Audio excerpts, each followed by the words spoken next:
Yep. Yo, remember when he rolled like 20 D20 last game? Oh no, it was like 100 D100s. That was so amazing. That was so funny. That was so Walk into the room and cast Identify on nothing. Yeah, cast identifier coming into the room. It's because he couldn't literally see his computer screen. I thought that was the funniest fucking shit. He thought casting Identify would help him see in real time. That's good logic, though. Did you listen to last week's session where when he goes, I'm becoming acclimated to my surroundings. Mad at me? Because I was like, Rob, it's your turn. He's like, I just became acclimated to my surroundings. I was like he really, you know what it is? He is the Daniel Day-Lewis of He's really method. Very method. He is Torment. He has no idea where he is or what he's doing. He just popped down. He's like, oh my God, I'm outside the door. What's happening? His method acting. It's good music in the background. Might be a little loud. Does anyone want to pop over to Twitch and see if my sound's okay? I got you. You got him? All right.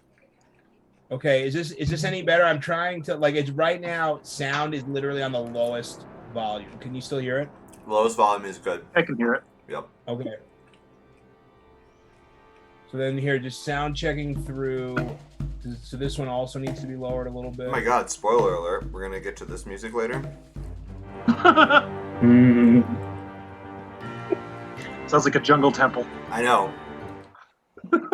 Someone Well, with you know what? drums. This is what we're going with. I listen. Sound mixing, sound production is like the last part of DMing that I'm learning. So if it's crappy, who cares? I don't care. All right. So are we on? Are we on Twitch right now? Yeah. In fact, I just saw that. Yeah. The sound is screaming. The sound is so loud. It's screaming loud. Really? Yeah. On Twitch, you mean? Yeah. Oh, weird, because it's not through here. Well, that might be Garth's mixer. He might need to like lower Chrome's sound in his. Is this any better, Jordan? All right, let me try again. Hold on.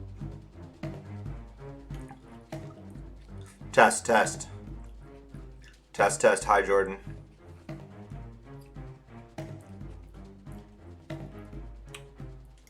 Not yet, but he will be. Oh, That's good. Cool. Okay. I'm hearing everything twice, so I was very confused. There you go. Okay. All right. So, welcome everyone to our session. I can't. You know what it is? I keep trying to look up, like, to see Garth's face. Like somehow, like I'm like, just put someone else's head on top of him. Here, put me Okay. on top of him. Here, I'm now Garth. Well, anyway, so welcome everyone to tonight's session. Look at me. I'm Garth now. Tonight's, All right, fine. tonight's If you'd session, rather watch me actually chew, that's fine. as always, Go back to the half body. We're being on top of your body. It was fun. tonight's session, as always, brought to you by Primordial Secrets, which in the last 4 weeks has hit $20,000 raised on Kickstarter.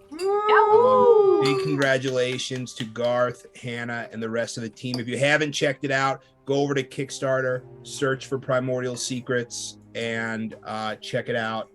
It is super exciting. I'm a backer. I think everyone on this call has backed the game, except for Shane, who's shaking his head no. Weren't you a super backer, Shane? Yeah, Shane got. Oh no, I did. Yeah. And so super excited. I'm a double backer. Kinky. I got an extra copy of the game for my sister and her husband. That way I don't have to buy them Christmas presents. Boom. Smart. It's similar. Yeah, we played last Monday, Garth and I, That's right. and I almost won. You almost beat the architect. That's right. It came down to like the last 5 plays. Like I played very well. Like halfway through the game, I was That's like, true. Is it like, is it fair to play with the architect of the game? Like, is that Yeah. Well. Garth is the most fun person to play a board game with. Yeah. I feel like I know some strategies that are like I know what the highest like 2 win% strategies are, and I try to avoid them. So. Well, that's great. All right. Well, hey, let's do a quick recap of the last session. So the last time we played, which was 4 weeks ago, the party has infiltrated, dare I say, impregnated the Temple of the Tiger King. That's a thing that people say, Jess. Don't make that face. They have entered the Temple of the Tiger King, and what did we find? Remind me, what did we find when we entered? More dead tigers than Penn and Teller's backyard. Oh, you mean Siegfried and Roy?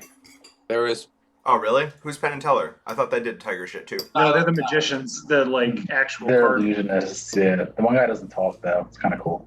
By the way, Siegfried and Roy did have dead tigers in their backyard. Though. That is absolutely right. I'll give you. Yeah, so I'll we give found a you bunch that. of dead tigers. There were Gorgo Siberian found tigers. Well, now I have to. found a spell scroll. Hang on. You I have guys to- fought some wolf pirates, and I think at this point you guys have just laid waste to your second group of wolf pirates, 2 swashbucklers and a captain.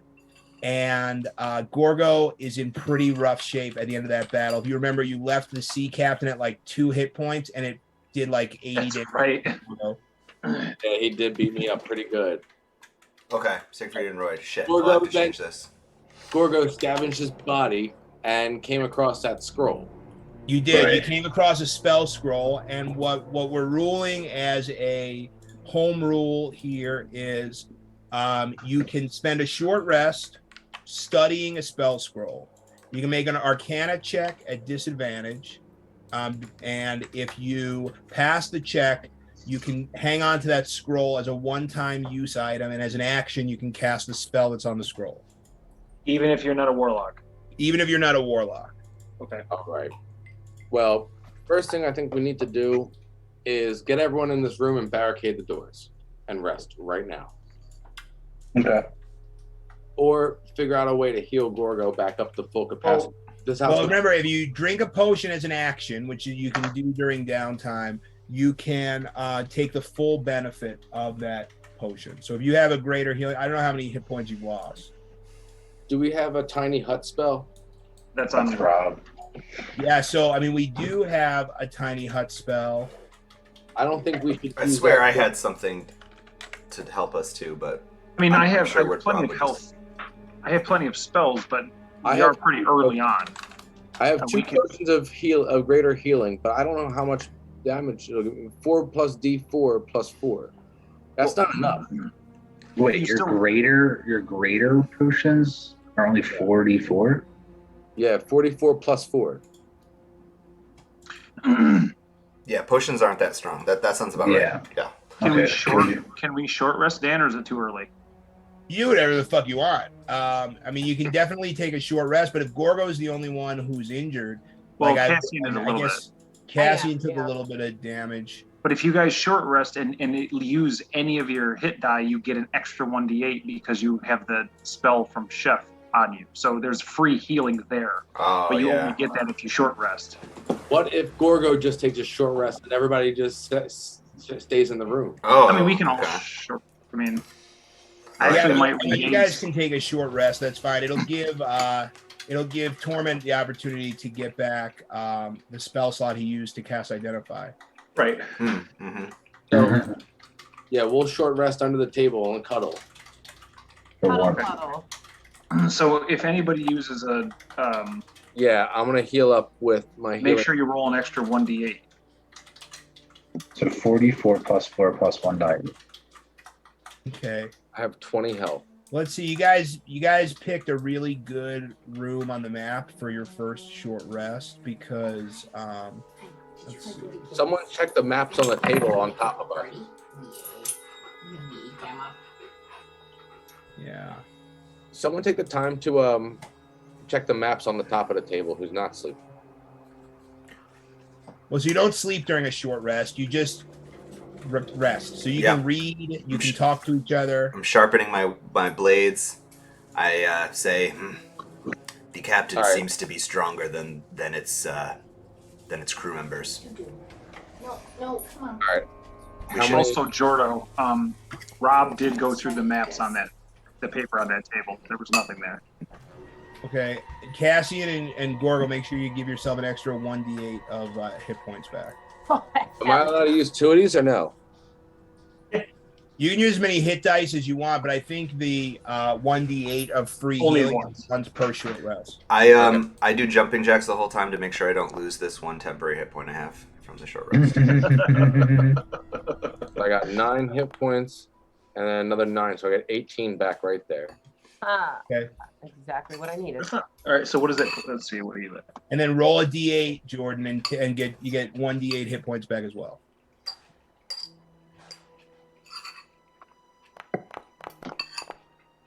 Nice. So I got 18 plus 6 is 24. Nice. Okay, so you guys are in a room with a stone floor. There's some broken furniture around the room and a large table in the center of the room with maps on it. In the last session, Torment looked through the maps while you guys were doing combat and determined that there was one additional map of finding on the table, as well as some other less magical just maps of the island.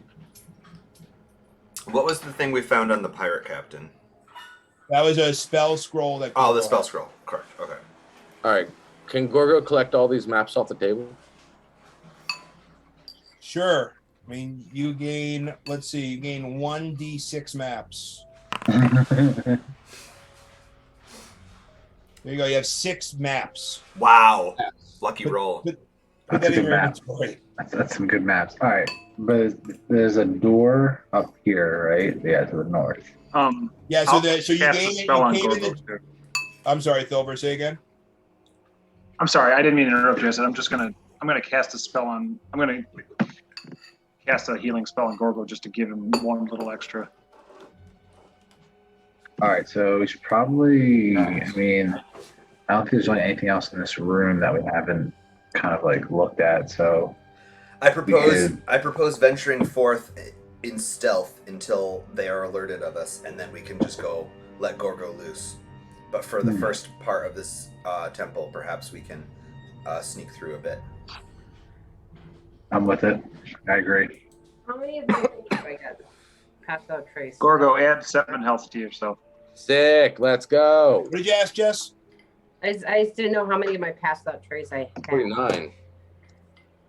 Yeah. So with pass without trace, you add 10, and I think we said the last time pass without trace has a duration of an hour.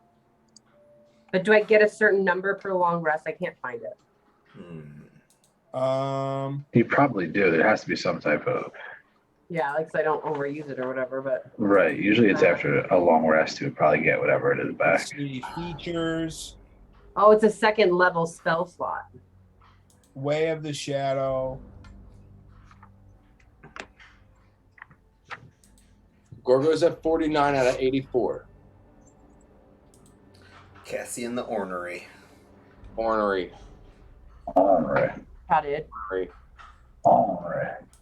Ornery. That's alligators are ornery because they're medulla oblongata. My mama said alligators are so ornery because they got all those teeth but no toothbrush. Toothbrush to brush them with. Okay, so at the north side of this room, you see a large wooden door. Okay. Second one. Yeah. I hide behind Gorgo.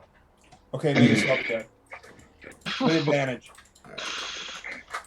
All of your stealth checks are with advantage. But That's right. sorry, should I be requesting rolls? No, it's fine. I can add it. There we Yeah. go. What do you want me to do? That's not very good. Yeah, with a 15, not bad. All right, so I kind of like go over to the door handle and I do one of those like almost like I'm testing to see if it's like hot, like a, you know, like make sure it's not like on fire, you know. Just Okay, going make an investigation check. okay. Gorgo You don't wants want to be Joe Pesci.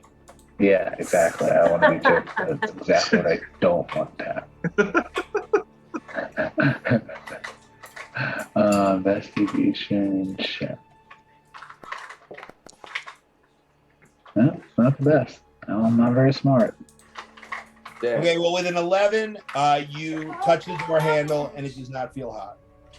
Okay, is it locked? If I start turning it? It is not locked.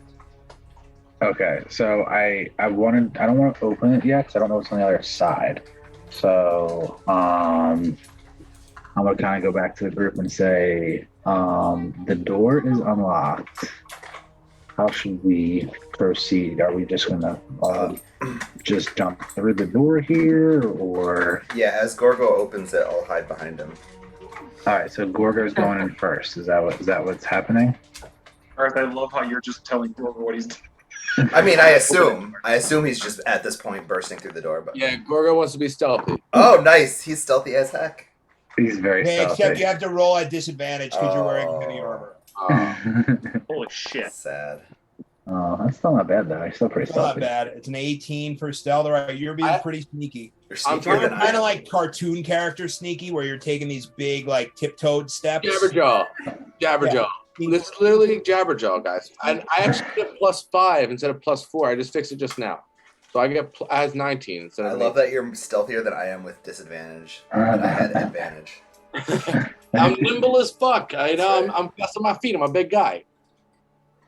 All right. Well, is somebody gonna open this goddamn door? Because I'm just gonna have enemies to start. Yes. All right, let's So- go. All right. I open the door so stealth Gorgo can go through, kind of like a Perfect. yeah, like a breach team going. Okay, great. You open the door. Gorgo, through the door, through the darkness, you can see a large circular wooden table, and you can see a light kind of from the far end of an L-shaped room. Oh, I see a door in the other hallway with the door cracked. I'm gonna sneak and hide behind the table by the plant. Okay.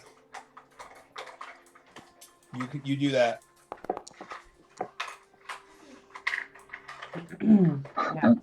Okay. Oh yeah, and don't forget, I think you guys have probably about 10 minutes left on your pass without trace, so you're all pretty stealthy. Oh, okay. All right, then let's make haste. So do we need to roll stealth when we're coming in here, or just? Yeah, everybody rolls stealth, but just you're getting a +10 on top of it, so that's a 24 for Ezekiel. It's a 27 for Cassian. Okay, as you enter the main section of the room, you notice a large area rug with an ornate pattern on it. Gorgo rolls up the rug. Yep, exactly. It looks I help. like a leopard print almost, or some Yeah, type of. it's an abstract design of unknown origin. What do you Mm. want? It's not a dead tiger skin. You do that. You spend about 3 minutes rolling up a rug. Okay. And how are you carrying the rug? While saying it really tied the room together. Okay. And so the rug, I love this. The rug really tied the room together. You roll it up, and what do? You But there's like no- throw it over your shoulder? There's Yeah, no kinda key on like it a though. round number. There's no Okay, key I'm just on gonna it. tell you right now, it's gonna take an action to like put down the rug if you want to fight anyone. You could use it as a Can I weapon. use the weapon? Yeah, Sure, you can use it as an improvised weapon. because it's like on his shoulder, so he can do like some Jackie Chan shit. Hell yeah. Sure. Yeah, I'm holding it for right now, but we can put it down for the end of the room, maybe. All right. Well. Okay. I Is there think we anything just else in the proceed. room? Like, can I do a perception check or investigation? Like anything Yeah, else? sure. Go ahead and make a perception check or an investigation check. Neat. Okay. All I can, so the all I can seven- look at is the rug. It's an Yeah, awesome well- rug. Well, I think once the rug was removed, you can see that the tile actually used to be like a much lighter shade of this dirt color, but from having the rug there, this rug hasn't been moved in years. Oh, We were just looking for a All right. trapdoor. Okay, you're looking for a trap door. Make a perception check. Oh no, I already know there isn't one because I already saw under the rug hasn't been moved. Okay. Is this door purposely open? Yeah. Sure. I didn't know if somebody opened it or not. They're Or- wolves. They were raised out No, it doors. was They already don't close doors. It was open when we looked in there. All right, am I still stealthy? Yeah, I mean you've all got a couple minutes of stealth left. All right, I'm still stealthing in. Torment like stands by this brazier and like keeps like putting his hand in the fire to like not be burned because he finds that really fascinating. I find I another feel door. something again. I find another door here, the other side of the Oh, closed doors. Oh, there's an Bunch of open. Let's go through the open one on our right first. All right. I gesture to Gorgo, this way. Gorgo's going in. It looks like a cell. I'm scared. Now you're in. Now hold on, Gorgo. So you find yourself very quickly in a pitch black hallway. On either side of the walls are shelves and shelves and shelves of what likely was food at some point. This is like a pantry that looks like it's been ransacked. All right. I'm gonna have a metaphor.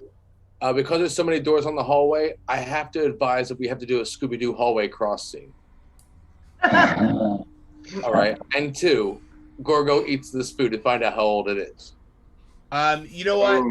You don't really find much in the way of food. It's like empty cans and like small empty crates. There's really not a ton of like food to be eaten in here. Gorgo goes sniffing up the aisle looking for food. Okay, Gorgo, stop. Make a dexterity saving throw. Yes. That's pretty good. Okay, and with a 16, you fail to save. Damn. And two darts come like flying out of the wall. Ooh.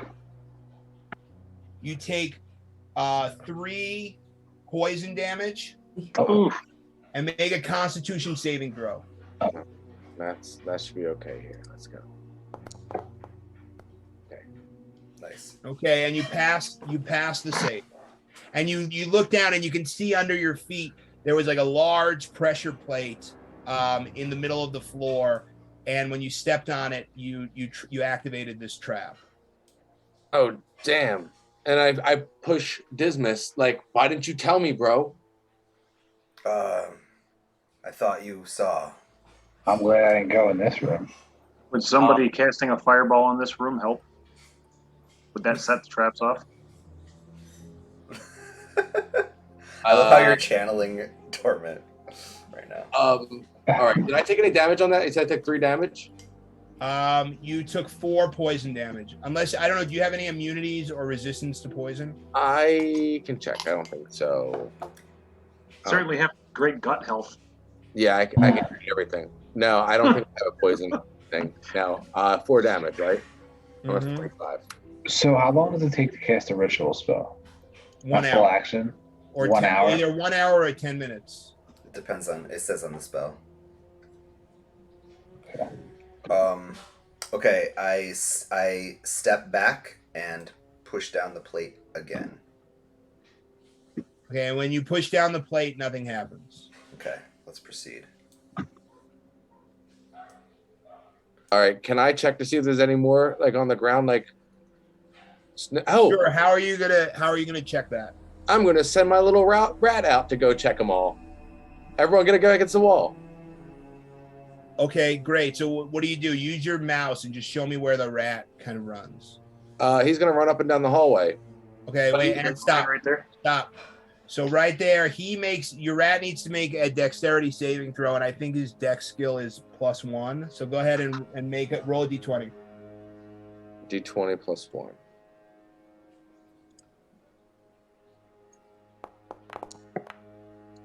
Yeah. Okay, so yeah, so your rat keeps running down the hallway. Make another dex save. Oh, sorry. That was 2.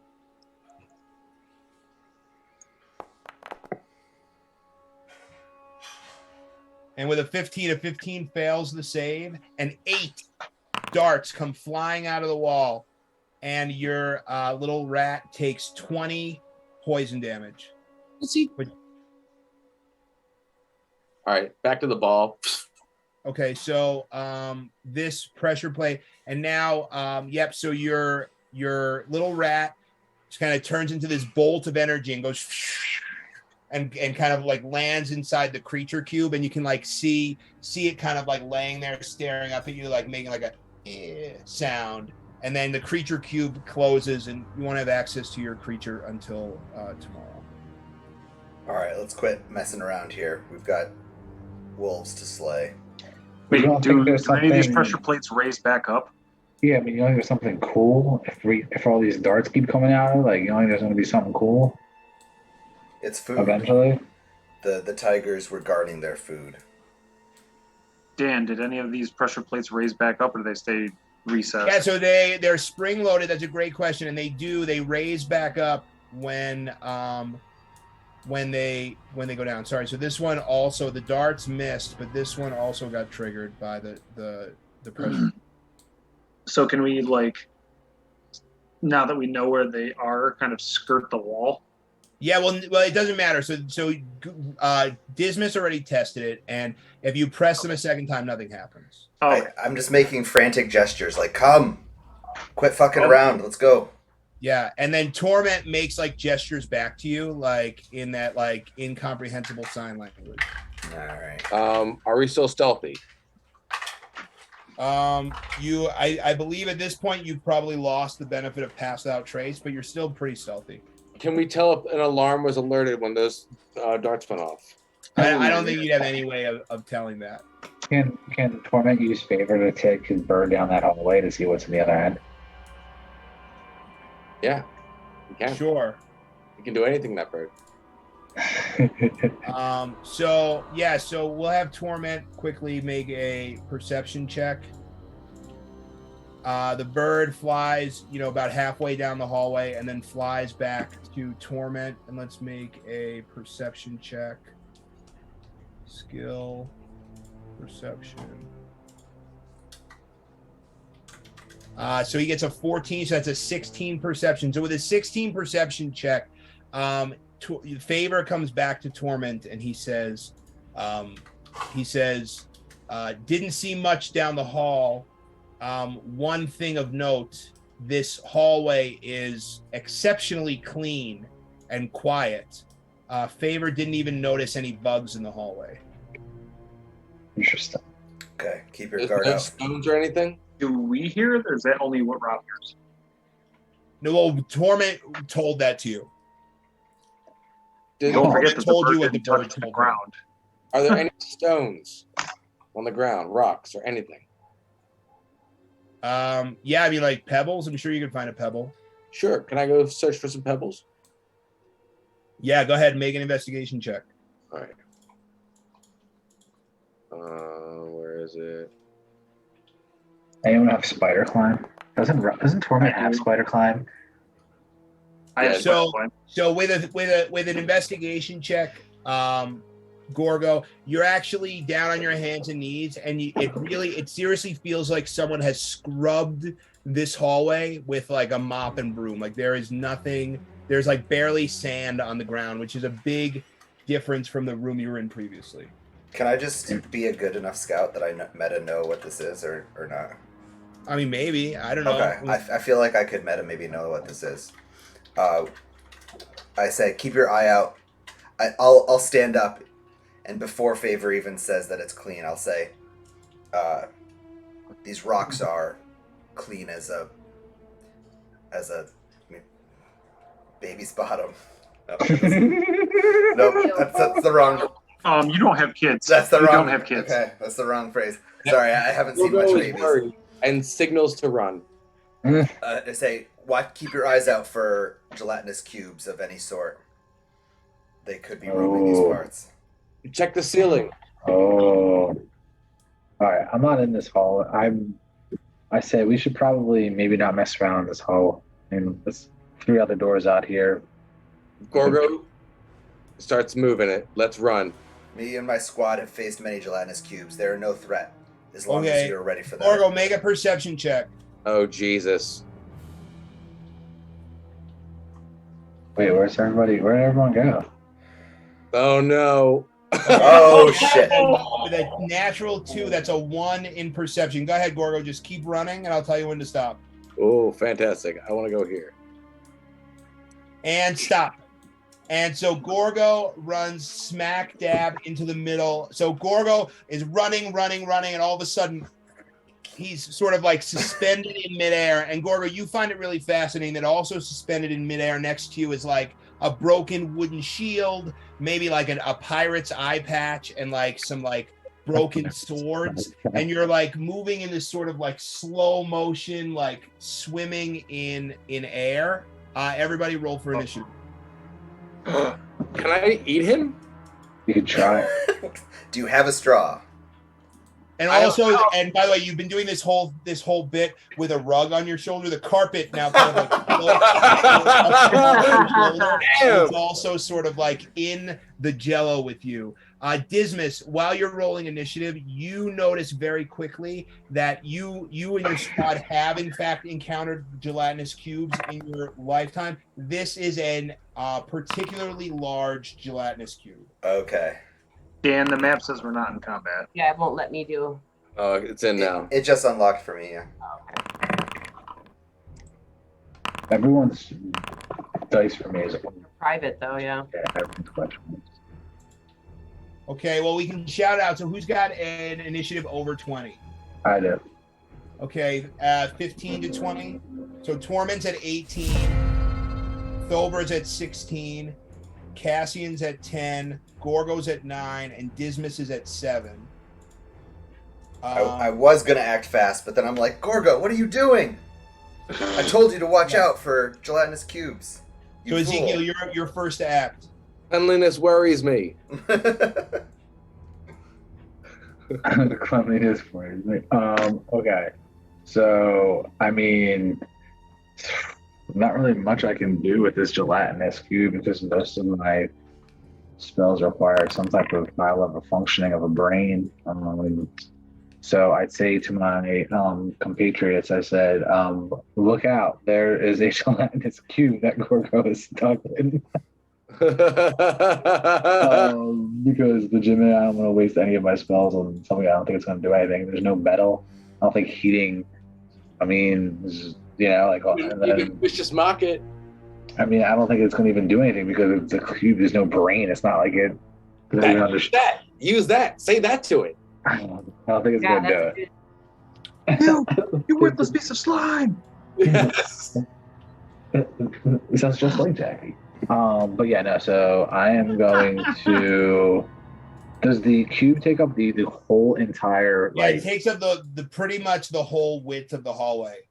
Okay, so I say to everybody, unless anyone could freeze it, I'm gonna stand behind everybody in the back here. Well, hey, why don't you elaborate a little bit more? What do you mean freeze it?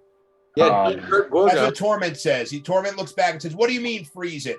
Well, we have to try to slow its movement down some way. It's not going to stop moving. So if anyone has any freeze spells, gelatinous cube definitely has some type of, immunities. But I don't think cold is one of them. So I think as a picture a big bowl of like Jello, Okay. So then Torment goes, "I got this."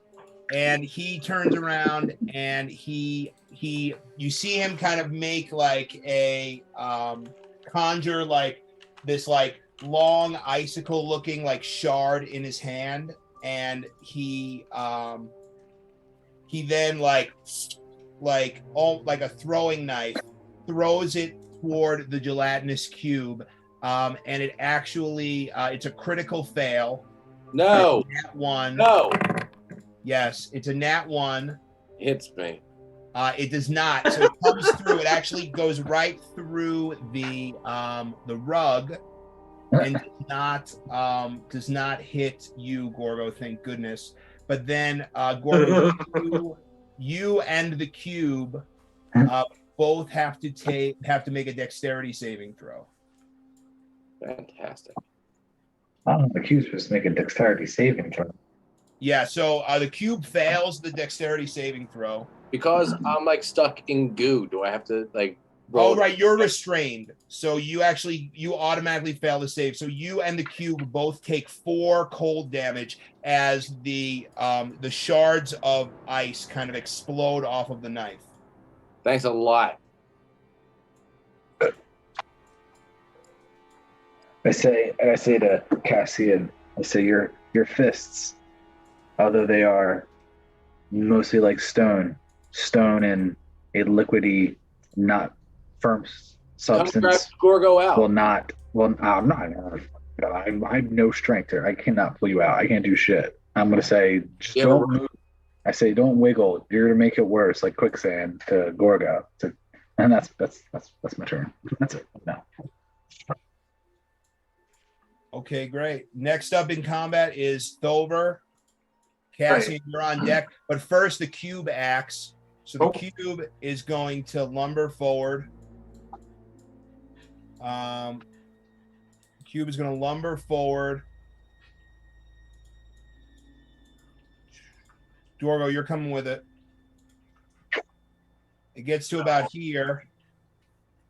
And then the only thing that it can attack is Gorgo, which it's an attack that it makes with advantage.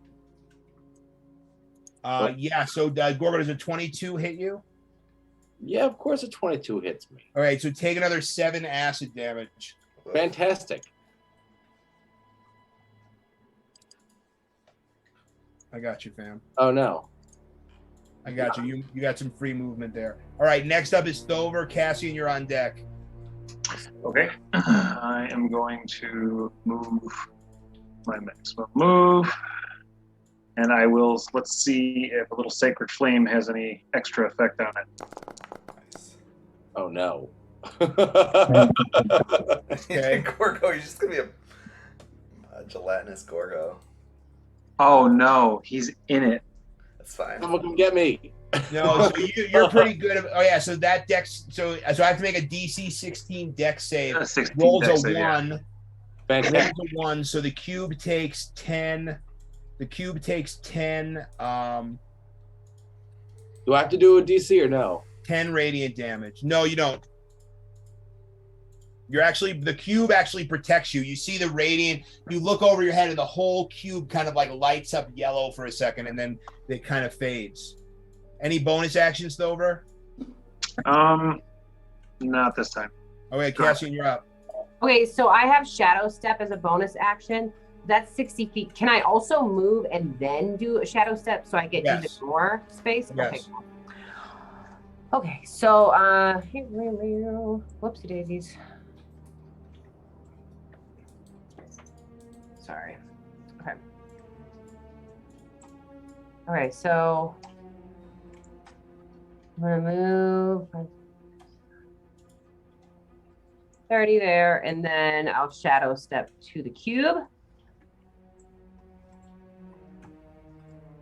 Ow. Good. And you kind of like thump out of existence and you thump back and you're like standing right next to the cube. Mm-hmm. And I also get advantage on my first attack That's right. because of that. Yep. So I'm gonna fucking give him a couple of jabs. Okay. Oh wait, that didn't let me do advantage. Just click it again. Yeah, so click into where it says unarmed strike, click the attack roll and hit like the plus button. Like that. I don't like this. I must have enabled something that like supposed to speed up combat, but it just stinks. I might have to turn it. I'll turn it off when we take our first break. It won't. I got it. So okay, so a 21 hits. Okay. And you do 6 damage. I'm gonna turn it off right now. No, then it's gonna kick everybody out. Okay. I'll do it in between. It just stinks not like pushing the roll dice button. Okay, so pop. You pop it, and then it kind of gives you this like wah wah wah wah when you hit it, and then you do 6 damage. Okay, and I did damage. Okay, and then I still get a second hit, right? So You still get a second hit. You just don't get your don't bonus. get my. Yeah, okay. Okay, and a 7 plus 7 is 14, but pow, you do max damage, 10 damage to the gelatinous cube, and you kind of like pow, and like a corner of it, an edge of it kind of like goes flying off. Taking 26 damage. Okay, Gorgo, you're up. First things first, you got to make a strength. I think it's an athletics check to get out of this thing. Oh, I'm good with that. I was going to start. Yeah, you're going to be fine. Strength check or athletics check? Athletics. Here we go. Whoa. Oh, that's not so good. Okay, so with a 12, Yes. So you just make the check. It was a DC 12 check. So you rip yourself out of the goop, and on your way out, you take 7 acid damage. Oh, Mm. And you feel like your skin kind of like melting off.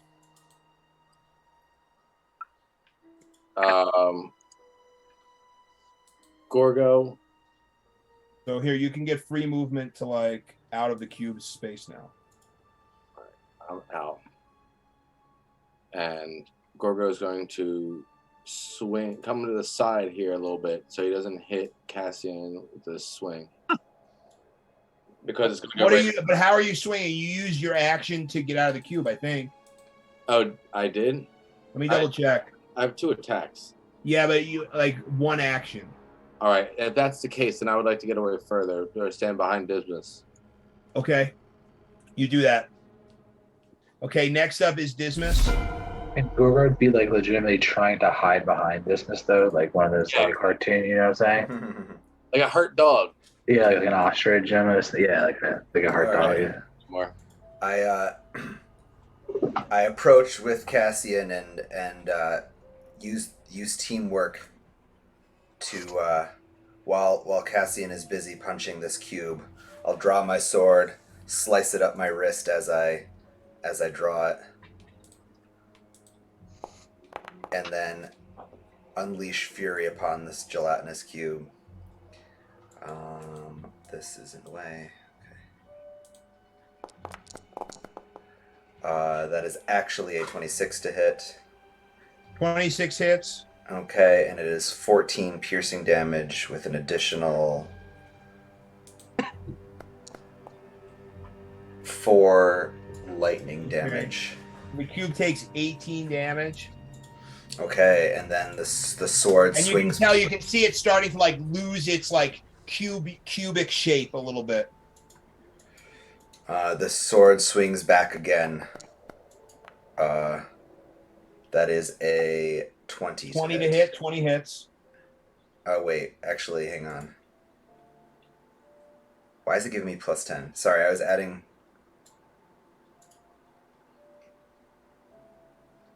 Something's off. I should have a plus... Oh. Okay. After the... Okay, so it's actually correct. So I have 19 to hit. Okay. Great. Okay. So with 19, you hit... You do 12 piercing damage, right? No. So do 10 piercing damage. Somehow my spider ring is actually knows that Cassian is adjacent to me. I don't know how.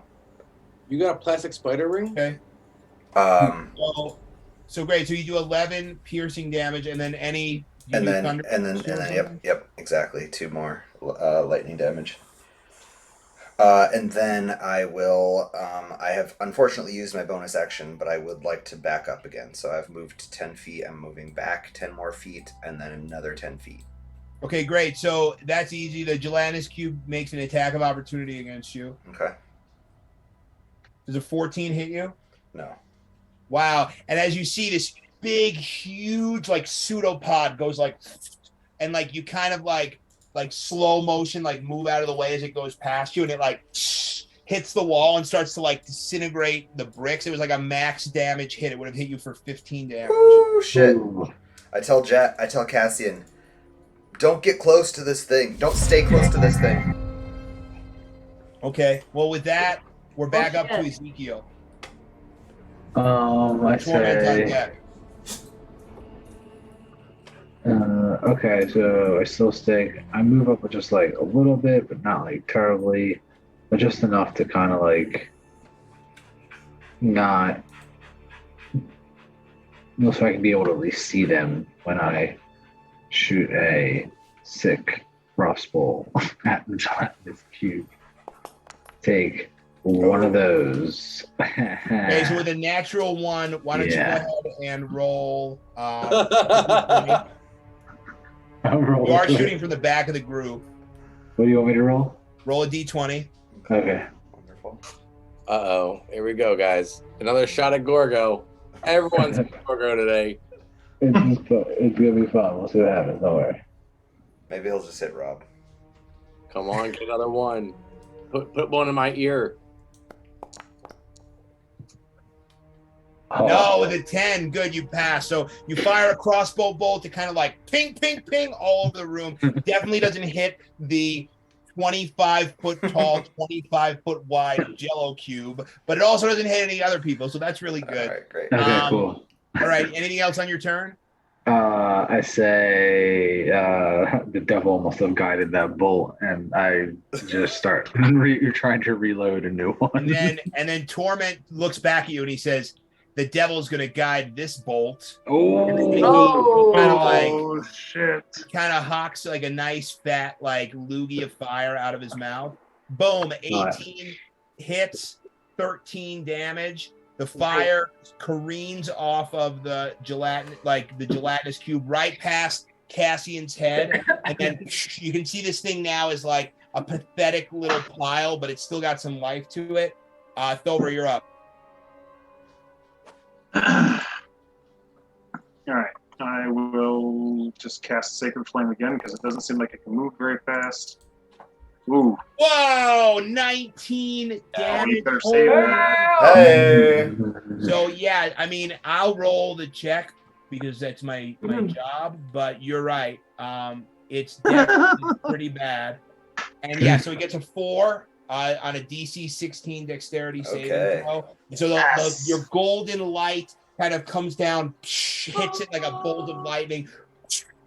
It explodes into like a million bits. Cassian, because you're within 5 feet, you just get covered in like a layer of like slime, and it doesn't really do any damage to you, but it's just like kind of like hissing, like burning. It's actually like kind of exfoliating you a little bit. I'm like, is it stinky though? Yep, you do that. Yep, no, it's not sticky. So you pull it out of your eyes and throw it on the floor. It's not stinky. It doesn't smell.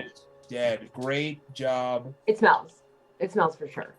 Yeah. For sure. It smells like shit. It smells like shit. Is it edible?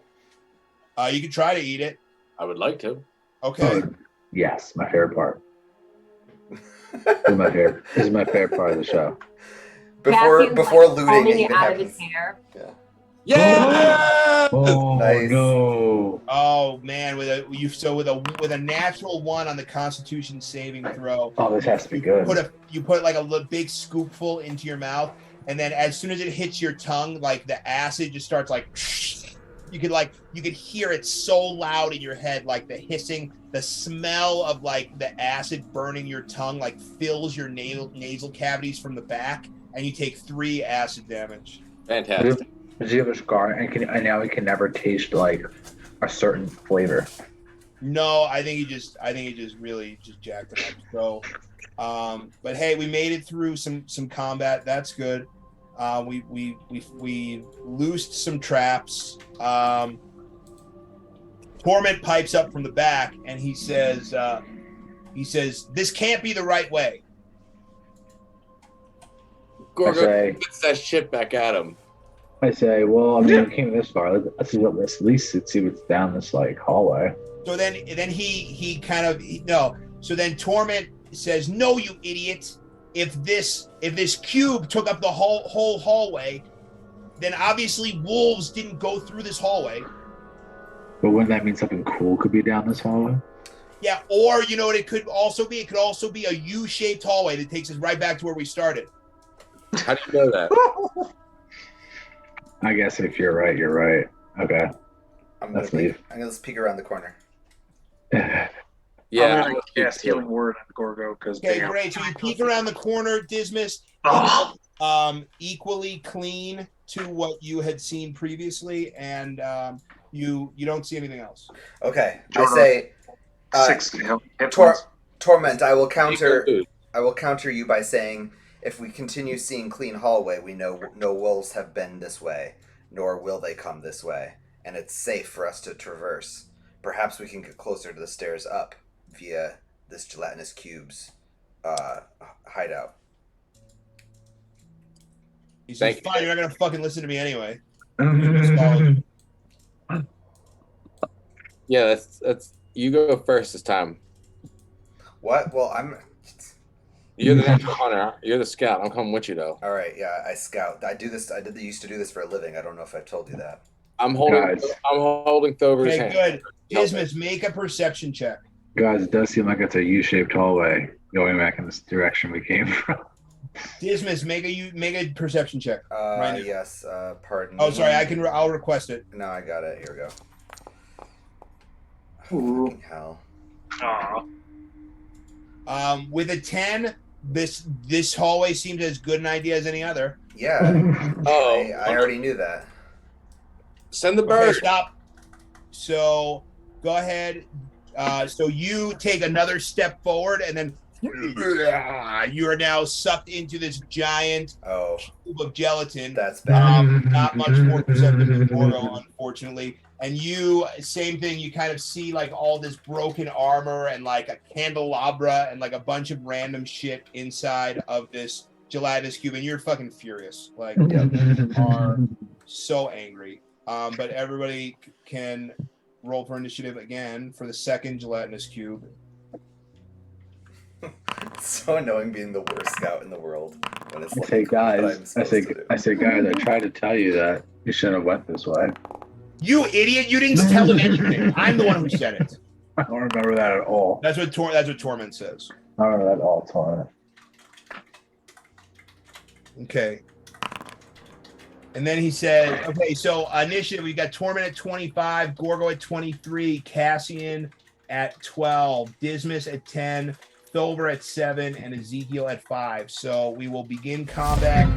Torment is the first to act, and he makes, let's see, 5, 10, 15, 20, 25, 30 feet of movement, takes him to about here.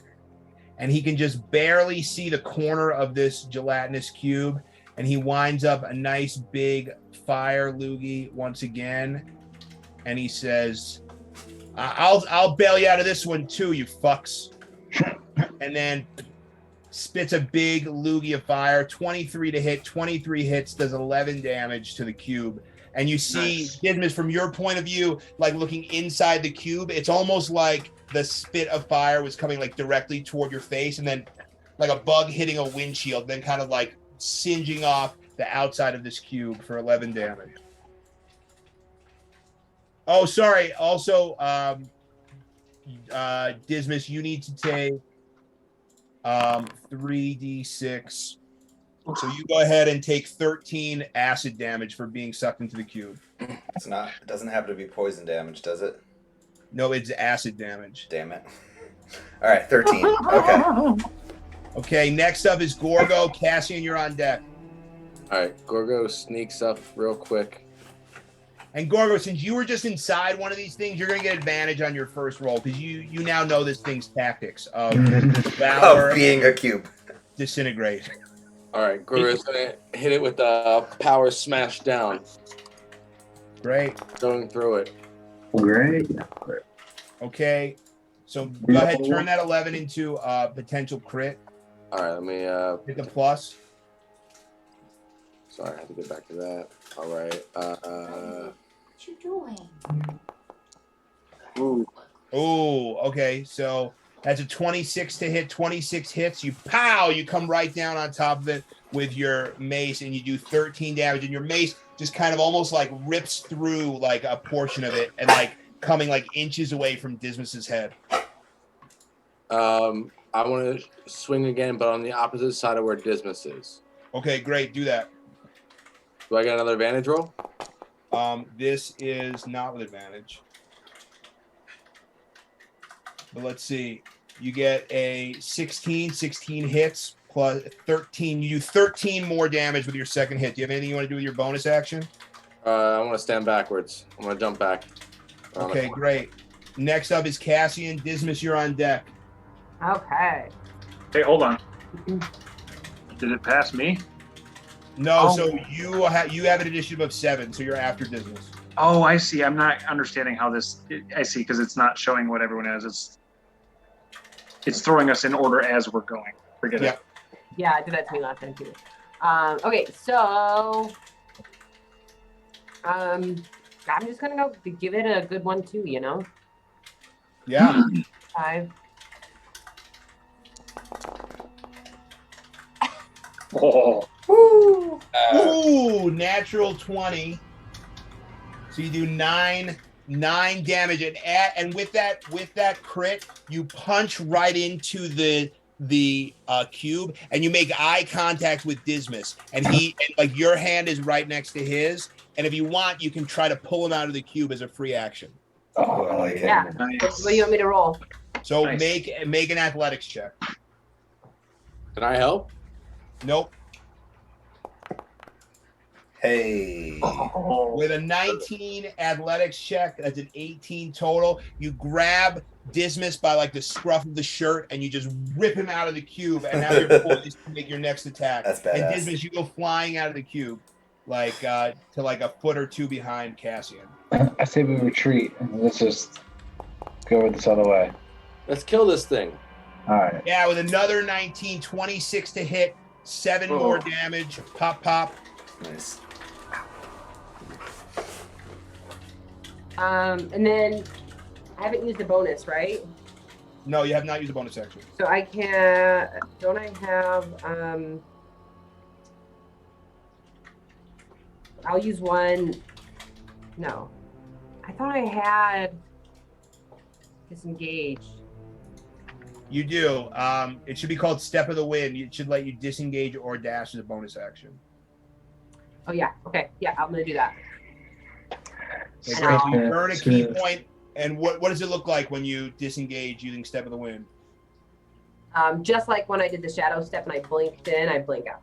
Great. So you disappear, then you show back up, like standing between Ezekiel and Thovur. Now that they've seen you do this twice, like they're probably a little bit caught off guard by it. All right, Dismas, you're up. So the first thing that happens on your turn, boom, you get pulled out of the cube and like just narrowly avoiding taking 66 acid damage for starting your turn in the cube. Okay. Go ahead, Dismas, you're up. What do you want to do? All right. You look back at the cube and you can see it doesn't have a ton left. It's like lost its cubic shape and it's really just like a jello-y mound on the ground with like a shield inside of it. All of you can see my eyes glow orange, which you've never seen before. Woo. And I just rage against this gelatinous cube with both swords swinging downward. Ah! I'm so mad. Here's the +1 sword. 17 to hit. Okay, so that's gonna be what, +9, +10? It's 17 to hit. Oh, 17 hits. 17 hits. Okay. Sorry, everything. My numbers aren't right, so I'm trying to just do it with the real the things. But hang on a sec, because now. Okay. Yep. 6 plus Yeah. Okay, that does 10, 11, 12, 13. 13 piercing damage. Okay. Is that right? Yeah, +5. So it's +1, yep. And then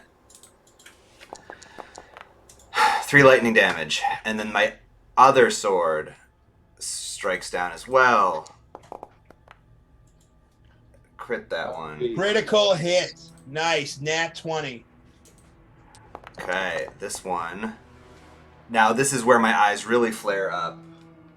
I have a new feat called Savage Attacker. Once per turn, when you roll damage with a melee weapon attack, you can re-roll the weapon's damage dice. And Savage the Oppressor. Roll double ones. so that's gotta be beat that. All right, there we go. 7 plus 6, so 13. And that one is not enchanted, so just 13. Was that double for critical? Okay, but you know what? So what happens is Yeah, you come swinging through with this sword, and then you hit that for that 13 damage, and as you're like facing away, like back to the group, you kind of take half a step toward the group, and the cube just explodes behind you, like, and you get a little bit of like the goo on your back, but not as drenched as Cassian, and this thing is dead. I just like growl and just keep moving. Ugh. Can you put on sunglasses too? It's like Wolverine. Yeah. All right, let's keep rolling. Wait, can we I'm pick up those going to items? cast Prayer of Healing on everybody who's damaged right now. Yeah, everyone get close to Thovur. And can we search the items on the inside the gelatinous? So you do that, nice. and you don't find anything good. Gelatinous cubes are notorious for having a bunch of broken weapons inside them. Hmm. You're gonna Can we identify the gelatinous cube? Rob's not here. We can't identify anything. We're just basically Yeah, but blind. speaking of Rob, has anybody heard from him? Does anybody know where he is? No, I I'll texted him. call him. I'll call him in a second. All right, can we be stealthy again? Dan, I just cast this. That's a lot of health. Great. Anybody So who's everybody damaged- around, everybody in the party regains 20 health. Woo! Yeah. That's pretty. And then I'm fucking going to sweet. use my Harness Divine Power to give myself that spell slot back. What the hell? Oh, Thovur's popping off. Thovur's not useless anymore all of a He sudden. finally read his character sheet. Chef. Thanks, Chef. Thanks, Chef. Thanks, Chef. Thanks, Chef. Okay, and then as you reach the end of this U-shaped hallway, Torment just stands at the door, smirking back at you, Ezekiel, and he goes, and he kind of like nods his head in the direction of the door, and he goes, "Shall we?" Yeah. After you. Boom. All right, so you enter this room, and Dismas, what you can see is a pitch black room. Each side of this room is lined with shelves that have been ransacked, presumably by the wolves. It looks like this used to be a storage room for kitchen supplies and food. All right. I grab a plate and roll it down the hallway. Oh, you roll a plate? Yeah. That's going to take a sleight of hand check. All right. I can help, I think. Let me see. Okay, with a 24 sleight of hand check, dude, you do it. So you roll a plate down this hallway, and then it kind of bounces like ting, bring, bring, and like nothing happens for like 1 second, and then all of a sudden, like fire comes out of the floor, like in 3 different spots on the floor, and then it kind of subsides, and you see like the traps are like disarmed. Hell yeah. Got to give it to the Tigers. They were.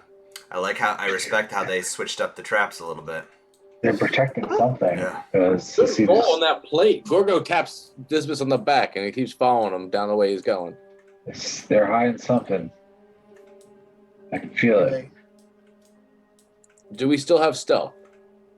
No, I don't have my pass without trace anymore, I don't think. Yeah, I think Pass Without Traces ended. Oh shit. Okay, you find yourself in a new hallway, and you can see 1, 2, 3, 4. Actually, one door. There is one open door. Sorry. So you see from where you're standing, you see 1, 2, 3 closed doors and one open door at the end of the hallway. Whoa. Wait, Dismas, stop. Make a dexterity saving throw. Fuck. I'll go with him. All right. I was going with him. Oh. Okay.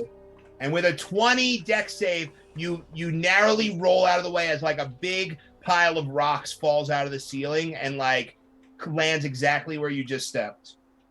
There's booby And I'm traps. revealing these squares to like show you that I'm like playing fair. There's booby traps afoot.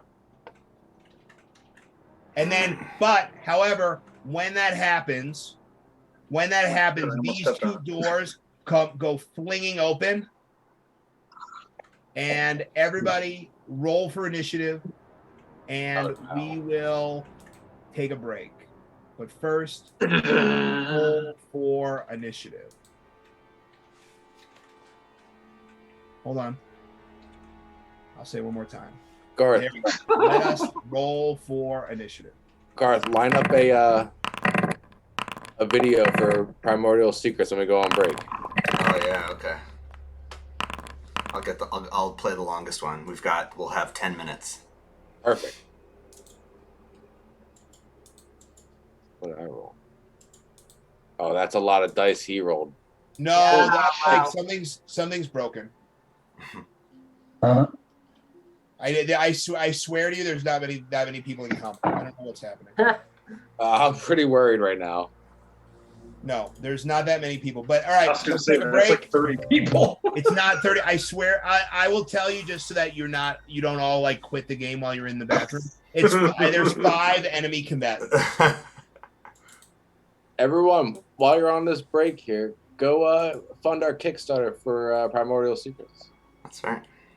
Here's a video about it coming up. We'll be back in about 10 minutes. Enjoy this video. Oh, yeah. It's only the cost of like one meal. It's actually not very bad. $25,000, that's it.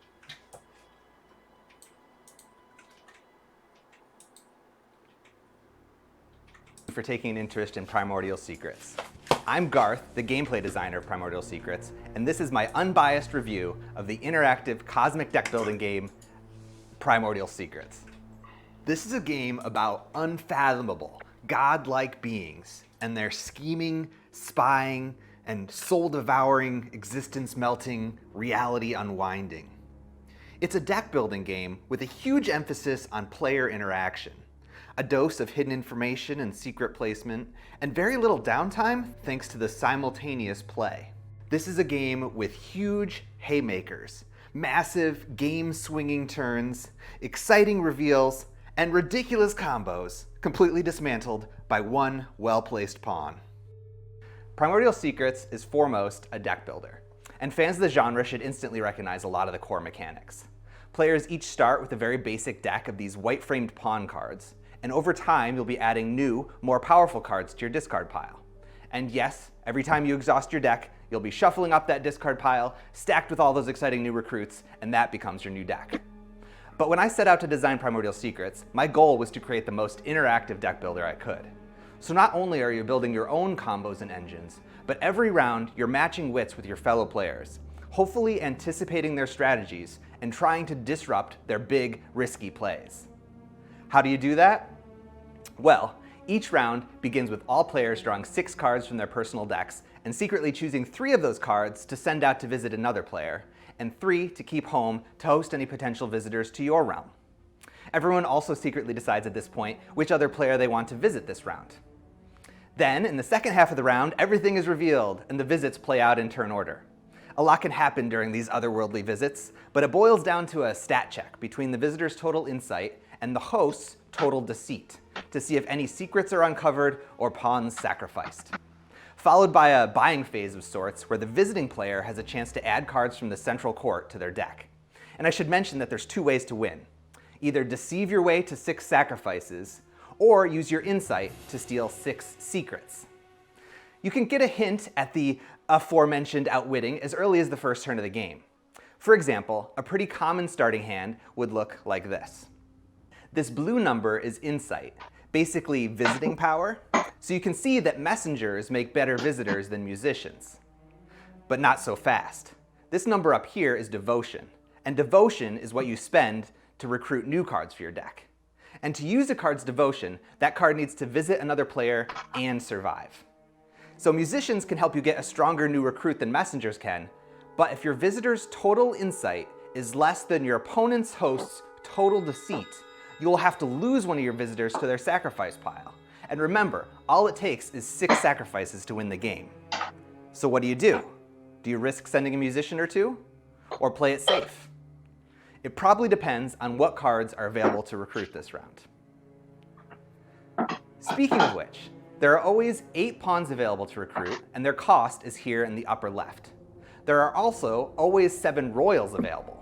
But these game-changing, build-around juggernauts not only cost a lot of tribute, they also require you to have acquired some number of sacrifices before you can even think about convincing them to join your cause. So let's ignore them for now. Back to that first turn. Let's say you had your eye on this fish frog thing. Like you really wanted it for some reason. Maybe it reminds you of someone, I don't know. In order to pay that 5 tribute cost, you'll need to visit with a total of 5 devotion or more, which means sending 2 musicians and a messenger. And let's say the opponent you decided to visit was 2 steps ahead and knew you were going to go for that angler because they know about your thing for frogfish. So they put 2 musicians in their hosting party to get you. Because this number down here in purple is deceit. hosting power, remember. So you compare your visitor's total insight, only 1, to your opponent's total deceit, which is 2. Bad news for you. Since your insight is lower, you have to choose one of your visitors to lose to that hosting player's sacrifice pile. Not only is your opponent already 1/6 of their way towards victory by sacrifice, but that sacrifice will help them impress those royals I just mentioned. And worst of all, you have less devotion to spend this turn because you're losing one of your visitors. Welp, GG, right? Might as well forfeit now and get your money back. Actually, this, in my entirely unbiased review of the game, is one of my favorite parts. We knew very early on that in making such an interactive deck building game, there was a real danger for one player to get an early lead and just snowball. So we put a lot of effort into our come from behind mechanics. The first one I already mentioned, did you catch it? That's right. When you have to sacrifice one of your visitors, you get to decide which one to lose. And that card is out of your deck forever. If you've played deck builders before, you'll know how powerful thinning your deck can be. Now this lowly musician that started in your deck is gone back to the ether, and you're more likely to draw your newer, stronger recruits. Another big factor in allowing players to come from behind is wine. That's right, get your opponent so sloshed they forget how to play. Just kidding. These intent cards are how players secretly indicate who they plan to visit on their turn. And this wine intent says, nah, I'm staying home, essentially skipping your turn. I think you'll be surprised how powerful skipping your turn can be later in the game at just the right moment when your opponent's deck is insane and you're just working with a few powerful cards that you didn't happen to draw this turn. The last key to coming from behind is the multiple victory conditions. Building a well-balanced deck of insight, deceit, and devotion is key to getting ahead. But if you find yourself falling behind, maybe it's time to switch gears. Focusing on just one strategy and racing on just one axis will let you steal a win right from under the stronger deck. Sometimes. Speaking of multiple paths to victory, we talked about how to make sacrifices, but what about the other half of the game's name? Secrets. In order to steal a secret from another player, you need to visit them with total insight greater than their host's total deceit by 4 or more. So sacrifices are made if the deceit is higher at all, but secrets are only gained when the insight is 4 or more higher. It sounds harder, but the math says it's actually just about equally tricky. What are secrets, you might ask? Well, just like you're making your deck better over time, secrets improve your other deck, the intents. So when you steal a secret, you can choose any one of the 6 cards from that player's guarded secrets pile and move it to your intent discard pile. The life cycle of intent cards is a little different from your deck, but essentially you'll have a new option to choose from for the rest of the game when deciding who to visit and how. Maybe you'll attend a tournament hosted by the player to your left, where royals will be more easily impressed, recruitable for one less sacrifice this turn. Or maybe you'll hold a tribunal, skipping your turn entirely, but forcing the players to your right and left to visit you this turn instead of whatever they were planning on doing. Lastly, if you have the time, let's go a little deeper, shall we?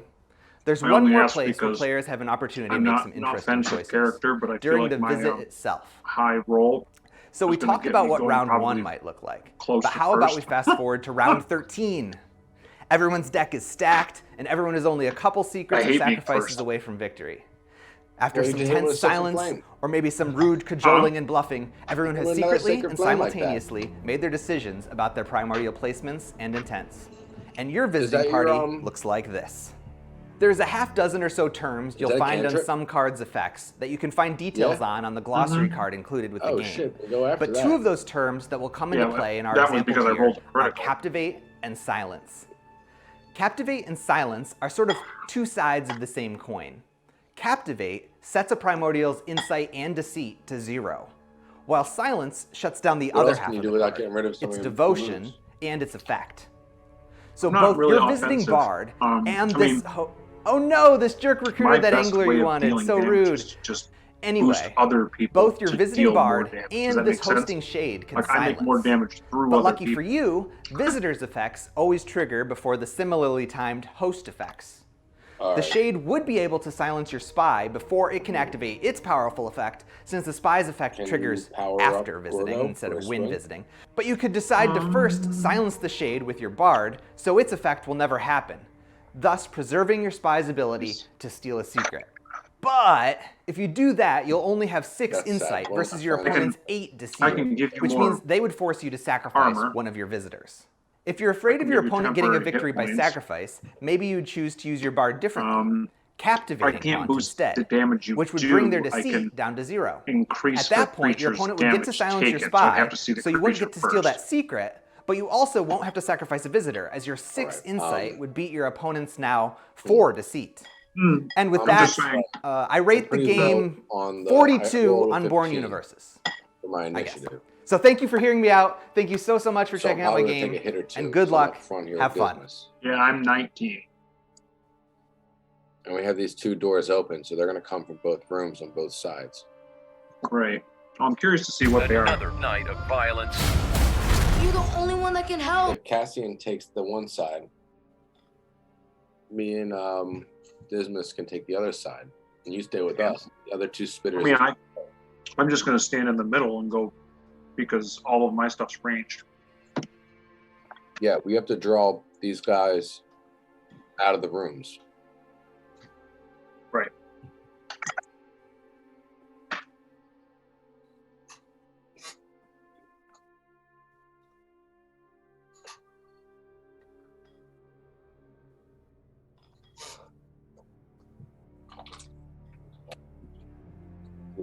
I have any good spells, not spells, stuffs I can do. All right, I have Second Wind. Action Surge gives me another chance to hit him. And Relentless Endurance. All right, let's see what those are.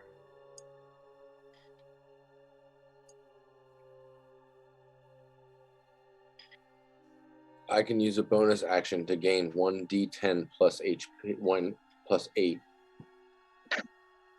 in Second Wind, once per short rest. I should have done that. I'm such an idiot before I took a short rest earlier. You're fine, because it all worked out. I gave you 20. You're fine. For now. I mean, you can still use that, can't you? You're still pretty damaged. It'll take an action. It'll take an action.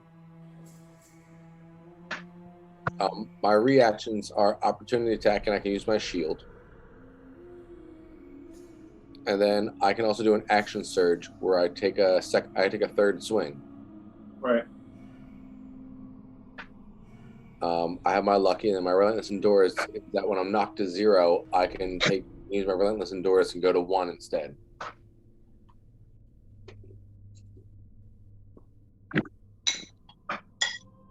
Got a lot of badass stuff I can do, but I have to watch because I can't get half of it back. So.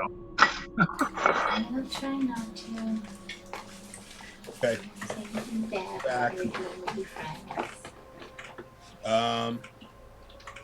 Okay. So here we go. We're in combat. And for that we need our combat.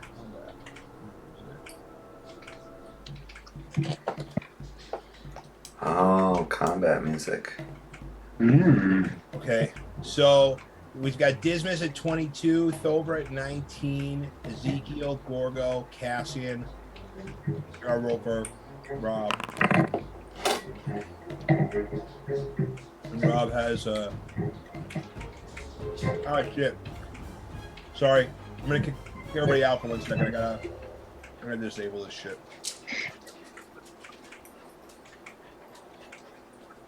Hello. Oh no! Are you okay? Did you eat something you shouldn't? Dog. Yeah. Dog. See the dog? Yeah. I saw a dog. But there was a dog before. I saw his little head poking. Okay. How dare you call my wife a dog? Rude as fuck. Wasn't me. I didn't do it. See, I didn't do it. All right. So let's see. So the doors go flinging open, and you're all surprised by this. So everybody is going to miss their first round of combat. Except for, so these folks, they can kind of move a little bit. They're not exactly quick to come out of the rooms here. Okay. Then you see out of here 2 swashbucklers come barreling out of the door. The first one attacks Torment with a rapier. Boom. And it's a critical miss. Yes. And it ends his turn. The second one is going to attack Ezekiel. Takes a first swing with a rapier. That's a 24. Does 24 hit you? Yeah, definitely does. And then does 12 piercing damage. Gets you right in between the ribs with a rapier. That's a good one. You guys have 2 attacks per turn, I don't remember anymore. Yep, they do. Then he takes a second attack. This time he swipes back with his claws. Goes right for your face, Ezekiel. Oh, 24 hits you. Yeah. And you take another only 4 slashing damage as you get like a big scratch on the cheek. Okay, it's not the worst, not the best. All right. And then out of this room comes barreling a sea captain, and he says to you all, he says, you thought you could sneak through, huh? Not on my watch. And then he fires a crossbow bolt directly at Thovur. No.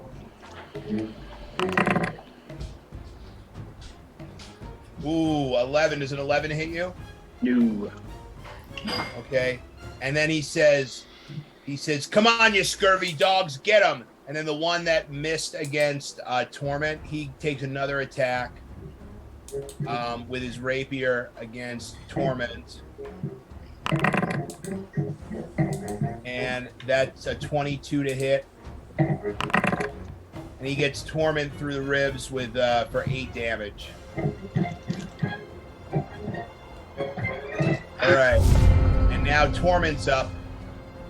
And Torment, his eyes go red for a second, and he does a quick calculation in his head, and he drops a fireball right in the middle of the 3 right in the middle of the 3 guys, like right here-ish. Boom. All 3 of these are going to make dexterity saving throws. 1, 2, 3 of them make dexterity saving throws. Can I also say game paused? Oh, sorry. And let's see. The sea captain passes the save. Ooh, critical save for one of the swashbucklers. And the other one, they all pass the save. And then a big like swarm of fire comes down.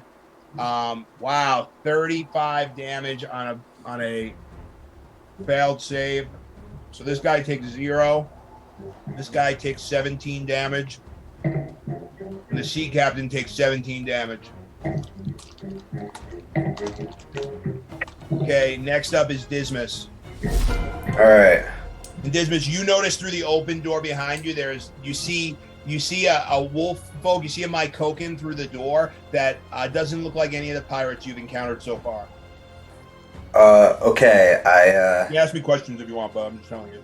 No, yeah. So I will rush to the door, slam it shut, and lock it. Lock it how? I quickly glance around the door frame to see if there is any way to pry it, keep it shut from this side. Sure.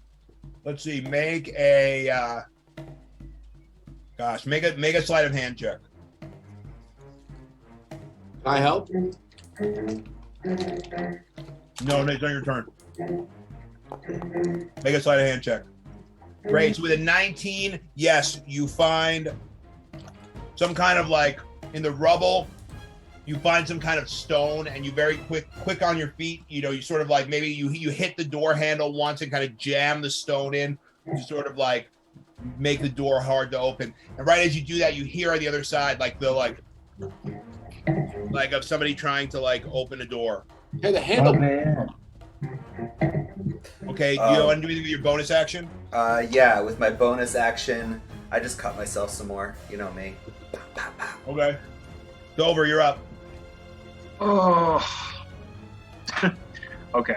I'm going to cast. And Ezekiel's on deck, by the way. Where is it? Guardian of Faith.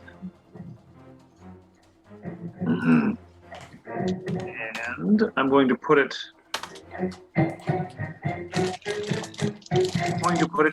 Here, right in front of Ezekiel. Okay, hold on. Right in front of Ezekiel? Yeah, right here. Okay. Let's see. Is there how do we do like a 10-foot radius? Well, so here, so a guardian of faith comes down. What does it look like? Does it look like that guy? Sure. It's supposed to be like a shield and sword symbol, but that works. Okay, so yeah, so a shield and sword symbol comes down in front of Ezekiel, and what does it do? With anytime a creature that moves into the space within 10 feet of it must succeed on a dexterity saving throw, or they take 20 damage or half. That's a pretty And sick it stays thing. there until it deals a total of 60 damage. It's like Okay. a gargoyle. The first time any creature that moves to a space for the first time on their turn. Okay. Okay, I like it. All right. That's And dope. then is torment damaged, or is that? So as much torment help as is he actually- damage, but what is Guardian of Faith an ability, or is that a spell? That is a spell. Okay, so then you can't. The only thing that you can do, you can't cast a spell as a bonus action.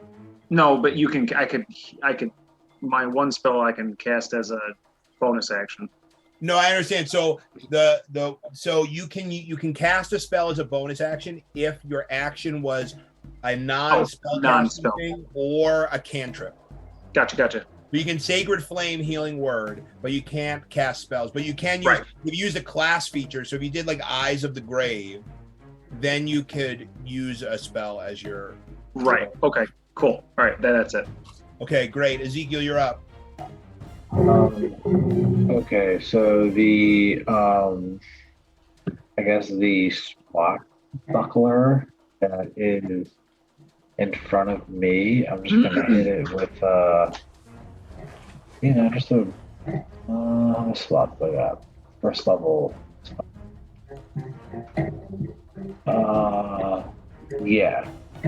So the melody is going to be that that song gets stuck in everyone's head. There once was a ship.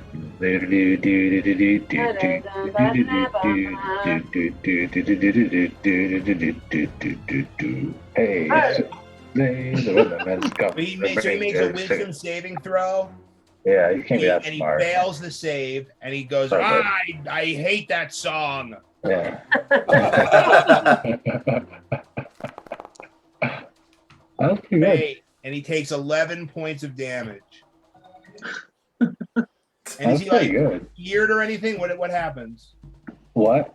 It must use its reaction to move as far away from you as its speed allows it to. So Yeah. it starts to move, and as soon as it starts to Nice combo. move, the angel guy, what does he have to do now? Saving throw 16 wisdom. Okay, great. Oh, So sorry. That was his 16 dex. 16 dex. All right, great. So 13 fails the save, so he takes 20 20 damage. radiant damage. Yeah. Combo. So the radiant damage goes. And he just like explodes into like a million beams of light. Wow. Very 80s ending. I love it. I'm just picturing it. And then the sea captain goes, "R, you got tricks, do ya?" Uh-oh. Oh. We sure do. Oh, but I don't have any reactions, unfortunately. Great, Gorgo, you're up.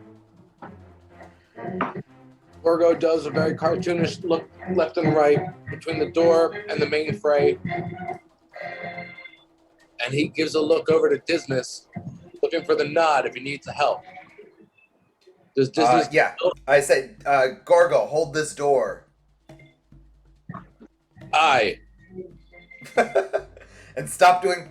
And don't you dare join the pirates.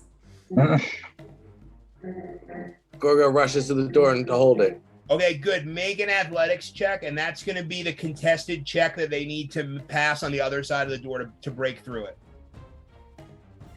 The roll with advantage? Yeah.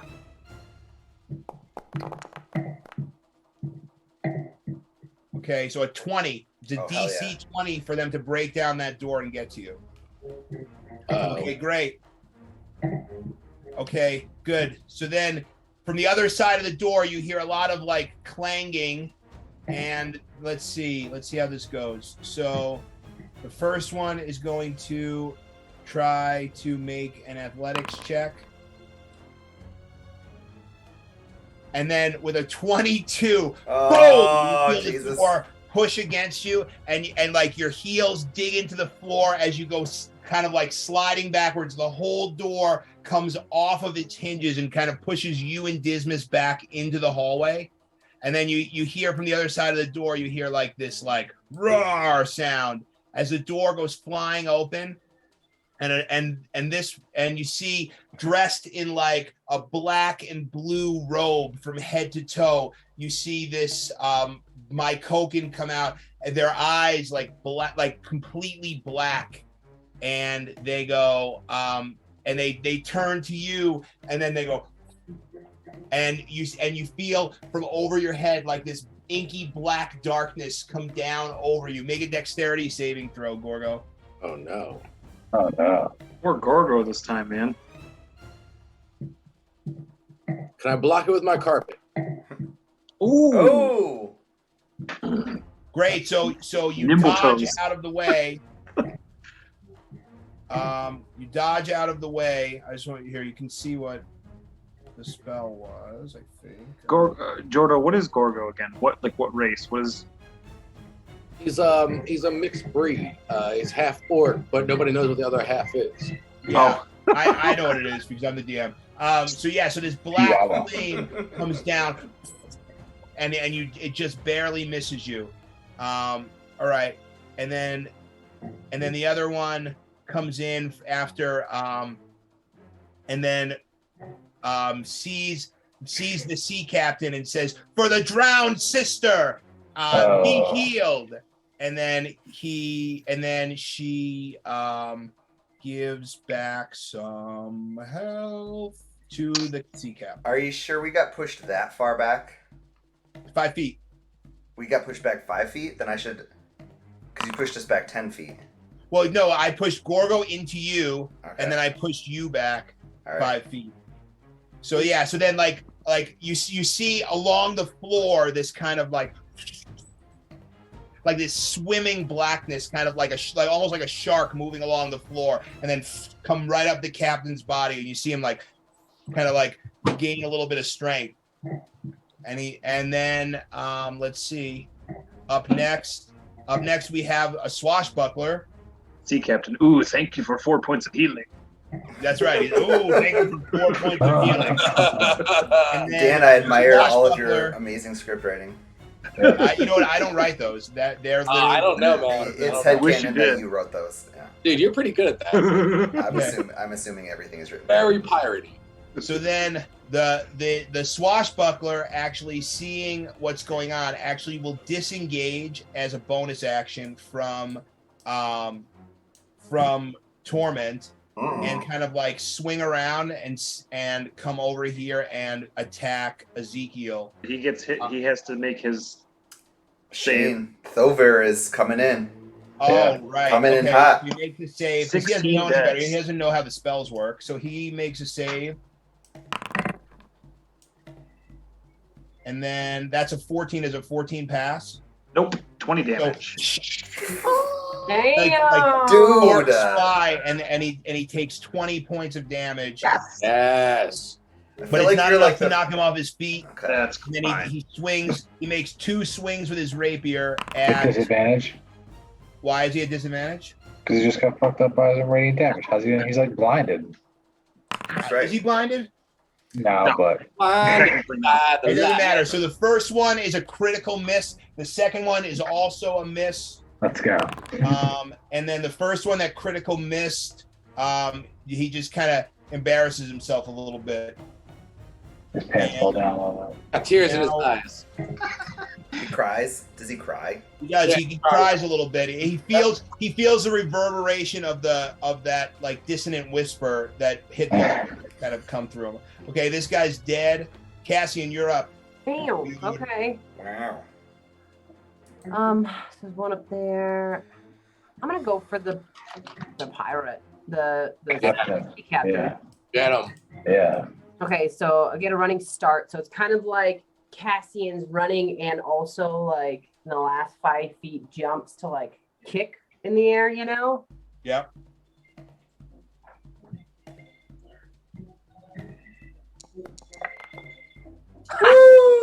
Ooh, a critical hit.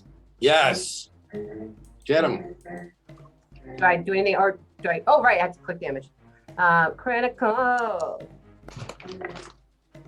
Okay. Wow, 15 damage. You kick him, you knock the cigar right out of his mouth. Ooh. Hell yeah. He had a cigar in his mouth? He did. Okay, so Pick it up. can I pick it up and use it to like burn his face Ooh.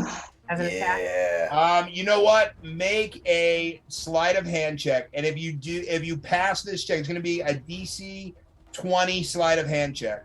But if you pass the check, Hell yeah. all of your unarmed strikes will do +4 fire damage, plus 1d4 fire damage.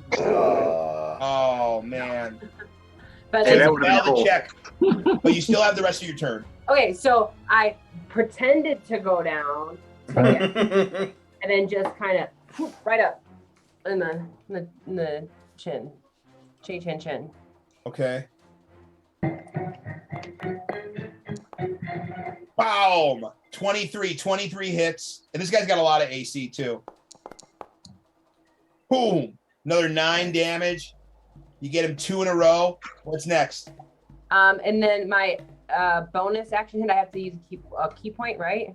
Yeah, to use Flurry of Blows. But you should have gotten all of your key points back when you took a short rest. Mhm. Okay. And then I get 2 more for flurry of blows, or just 1? That's right. 19. 19 hits. Wow, another 9 damage. Pow! And then 1 more, huh? Eh? Eh? Yes. Wow, 4 hits in a row. This is the kind of monk action that I I know. talk about on Reddit when everybody says monks. This are is bad. what happened to the crabs. Yeah. Exactly. Wow, you've taken him down. You've taken him down so far. He's like wheezing, and you can see that he's angry. He's like baring his teeth a little bit, kind of growling at you. Mm-hmm. His wooden teeth. And then he lunges at you. He lunges at you with his rapier. And I think he takes 3 attacks. Let's see. Here we go. Boom. Swipe with the rapier. Swipe with a rapier. Swipe with a rapier. So he's got his sword out. He's like, swing, swing, swing, like a real pirate. What is your AC? 19. You kind of do like a shimmy dance, and all 3 sword slices miss you. Like, Ooh. Yep. That's exactly right. Medieval Matrix. I think so. He should have bonus actions. Let me just see. What can he do with a bonus action? Where's friggin' thing. All right, well, in the spirit of keeping it moving, oh, okay, all he can do is disengage. So then he's like, he looks at you and he's like, I'm getting the fuck out of here. And he disengages from you and he moves this way. And as he does that, He gets in the middle of the thing. Ray of light. Yep, that's right. So I then know that's right. he goes dodging through and then what was it? Is it DC 16. fails 16. the save? Boom! 20 damage. 20 Oh, points Hell of yeah. damage, and falls on the ground prone as your sacred guardian dissipates into like a mist of yellow and white light. That did 60 freaking damage, dude. Yeah, boy, and it didn't take a turn to do it. In one round, and then Torment says, "Oh yeah, try this on for size."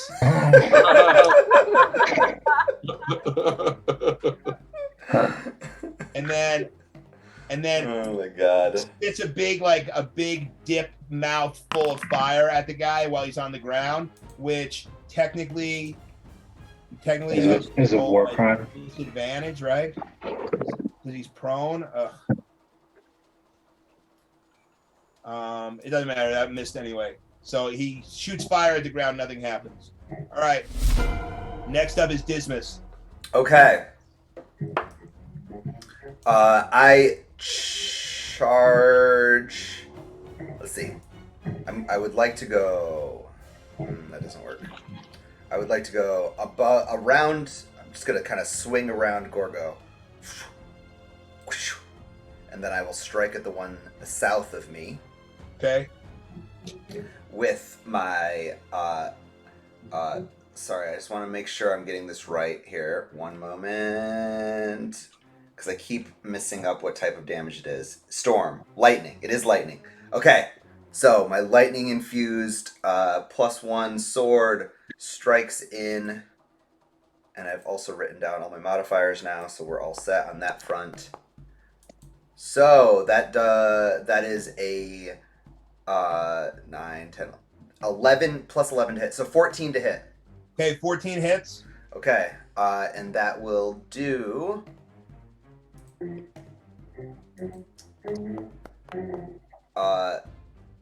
12, 13, 14 slashing damage, and did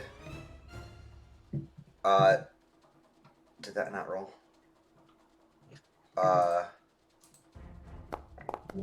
6 lightning damage.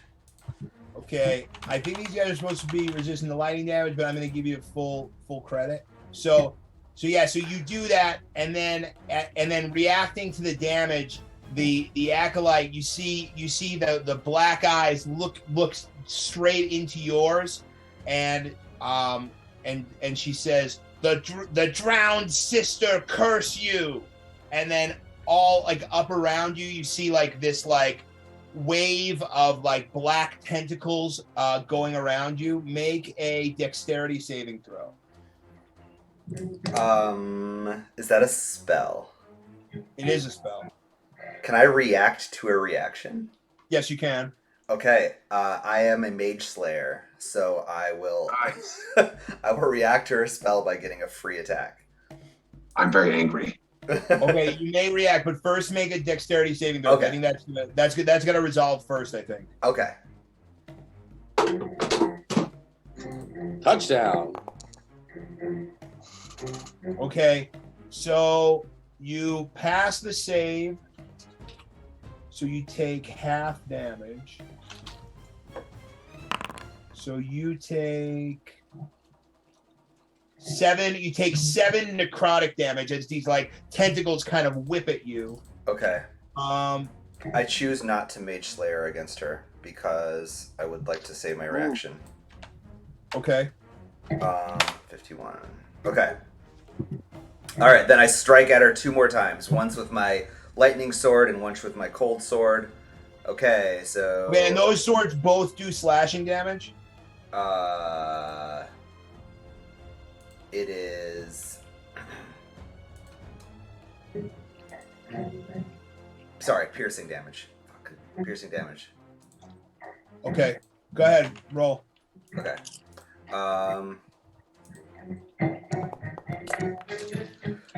4 plus 11 again, so 15 again. Okay, that hits. Okay. 1d6 plus 8 is 9 piercing damage, and 1d6 lightning damage, which is 4. And then my other sword comes in. This one is less exciting. This is, well, a lot to hit. That hits. Yep. And then 11 hits. Or 11 plus 9, whatever it is. yeah, and then this is 4 plus 6, only plus 7. So 11 piercing damage. Okay. And 5 cold damage. And when you make that final strike, you see the cold damage kind of like freeze the body a little bit out from where the wound is, and then the acolyte drops to the ground. Okay, that is all of my shit. All right, I'm fucking winded at that point. Okay, Thovur, you're up. Are these two guys down here alive? Both of them? Yeah, but they don't have a skull over their head. They're alive. Okay, I just wasn't sure. All right. Oh, jeez. Let's do. I'm gonna. I guess since they're alive, I'll attack the captain with Sacred Flame. So, 16 DC 16 dexterity save. He's prone. What's he? It's all right. He crit fails. He crit fails on the save. Go ahead and roll your damage. Burn him to back to hell, you sea beast. 13 radiant damage thanks to potent spell casting, and you fry this guy to the ground, and then smoke starts coming out of his eyes. And he's done. And you said because I used the cantrip, I can use a spell as my bonus? Yes. All right, I'll give Gorgo a little pick me up so he can get back into it. Yes, thank you. Just a little bit. I haven't attacked anyone yet. Okay, great. Hit that healing button, and then Ezekiel, you're up. Okay. 8. Yes. Wow. Nice. Let's- This reminds me of one of those movies where you just like are babysitting this child or whatever who's completely worthless for like the first half of the movie, and then all of a sudden starts actually crushing. Wait, that's me. So I'm going to attack the one, I guess that's right in front of me. I guess I'm just going to have this. He's got to be pretty hurt. Yeah. Actually, he doesn't look that hurt. All right, but a 17 just hits. Ooh.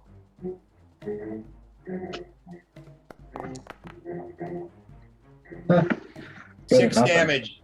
So you do 6 damage. Anything else on your turn? Yeah, I'm going to back away, like kind of back over here. Okay, great. He takes an attack of opportunity against you. That's fine. Because I have something about my boots or something. Hold on. You can also just disengage too. Well, no, because he already used his action. But it's all right. What's your AC? I think it's a 15. All right, attack of opportunity misses. Okay. But I think Okay, I next have up is Gorgo. my boots. All right. Gorgo does a spin move aside Dismas to show up his spin move. Starts swinging at the acolyte in the corner. Okay. Gorgo smash. Attack. Roll. Okay, first one with a 14. That hits. Really? Yeah, they don't have a lot of armor, the acolytes. What are these things? Okay, that's 13 damage. All right, and since he's in the doorway, Gorgo swings his head, aiming to hit his head between the wall, door frame, and the hammer. All right, make an attack with advantage. All right. Okay. Oh, okay. Another 17. Perfect. Give him some sauce. Okay, another 13 damage. Anything else? Bonus action? I kind of shield myself behind Dismas a little bit without moving. I kind of like grab Dismas and tilt him towards the acolyte. Okay, you got it. All right. So next up, the acolyte is up next. Hooray. And she, you see her kind of like go dark a little bit, and then all of a sudden, out of like her midsection, these black like kraken tentacles start like swirling around her. And for Dismas and Gorgo, you both need to make a strength saving throw. Okay, I react to it by mage slaying her, but I will also take him. Well, so make the strength saving throw first. Okay. So Gorgo passes the save. Dismas fails the save. So Dismas, by failing the save, you feel one of these black tentacles start to wrap you up all around you, and your arms are kind of at your side, and you can't take reactions. Well, This spell, by the way, is Arms of Hadar. Yeah, I was gonna say that's Arms of Hadar. I was gonna say that. Okay, and then on a failed save, take 6 necrotic damage. Are you rolling it or am I? Gorgo, take 3 necrotic damage. Got it. Oh, 6. Oh, you already rolled it. Okay, 6. Yep. And then she Slayer will sucks. now she will disengage from Gorgo since and slam the door shut. These bitch Broke the door off. What the fuck? I can't take. That's okay. I hate this. All right. Break the door down. Okay. Break it down. I thought it was already broken down. How's she gonna put the door back? That's right. She can't. She can't. You said It's broken you off said its hinges. Fine. You did tell us it was then broken off the hinges. Fine. She uses her movement to just run into this room because she's not a high intelligence character.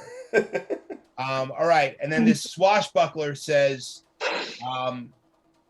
the swashbuckler kind of like pauses and kind of like looks around and like looks at Dismas with his like orange eyes, looks at Thovur, who just made some kind of angel appear, looks at Torment, who looks like some kind of a devil, looks at Cassian, who is already like in mid sprint toward him, and he just sort of like goes, "Come on, guys, can't we make a deal or something?"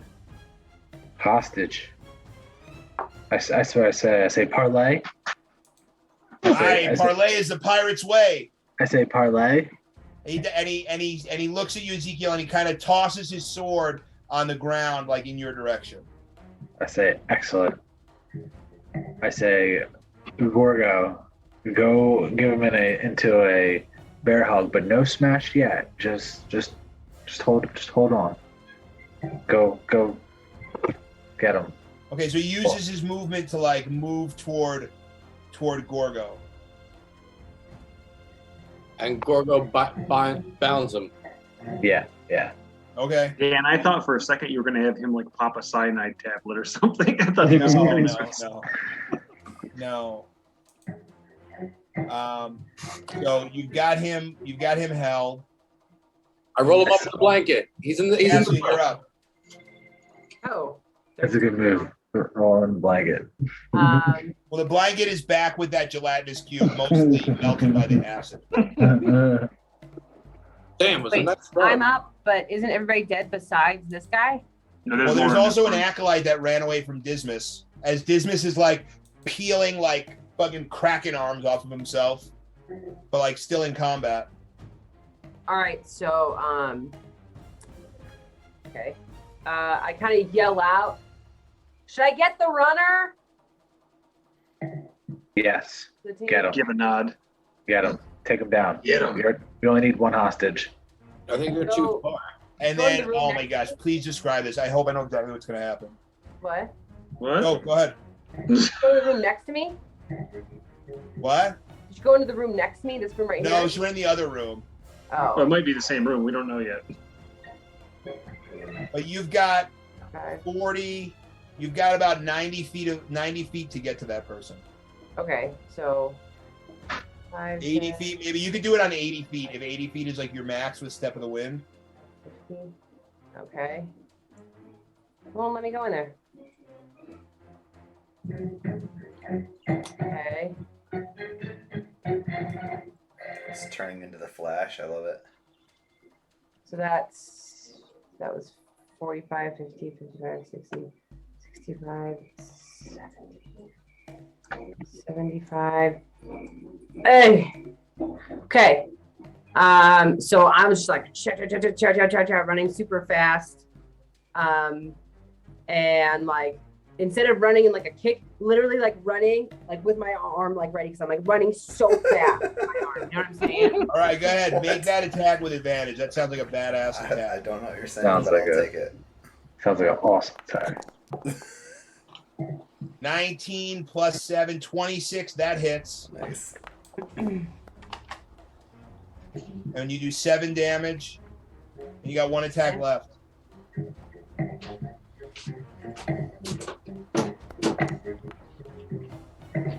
Seventeen hits. And you do another 6 damage, and the acolyte that's in front of you just sort of like slumps down like unconscious, like probably not dead, but just like collapses on the ground. Okay. And with that, combat ends.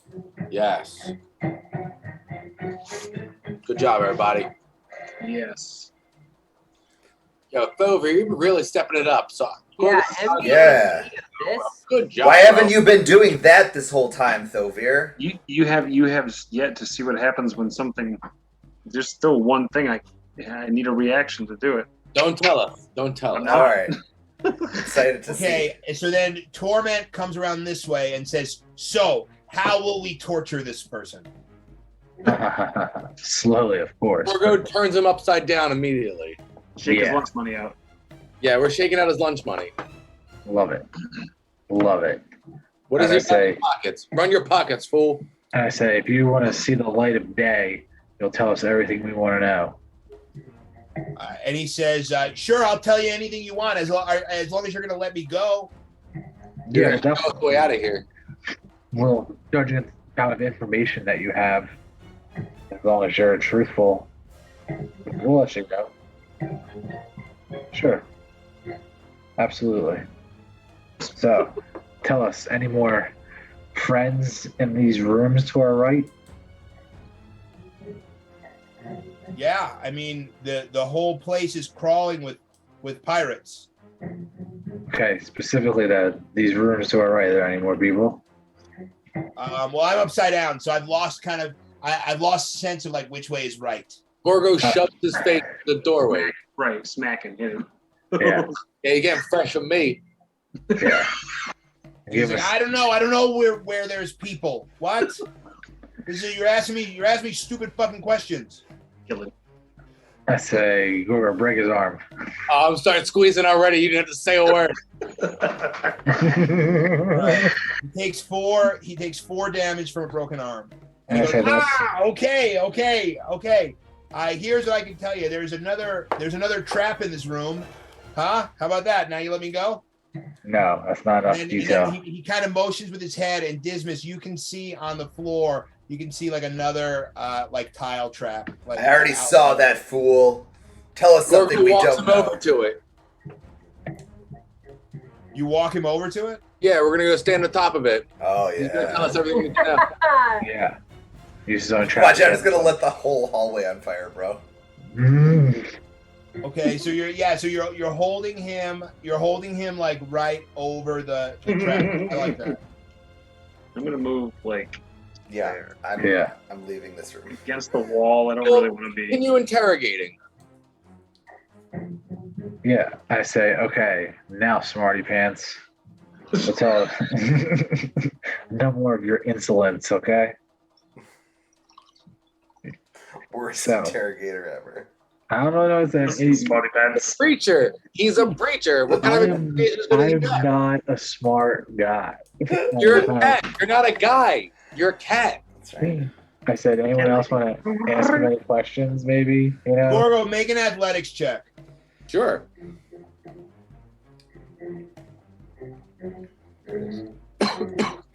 How many guards does Jeff Lobo have?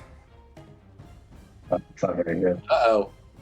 Oh, And then this guy kicks Gorgo, like kicks off of Gorgo's face, kind of like squirrels out, and then lands on like the trap pad, and then takes 8d8 damage as the ceiling from above caves in, and then takes 40 points of damage and is covered in rubble. I do think that's your kill, Gorgo. Is he dead? That counts as one. the counts. Yeah, he's dead for sure. Okay. All right. Well, Shall we continue interrogating him or move along? And then Torment comes over and he says, "Fools, that's why you tie them up before you torture them."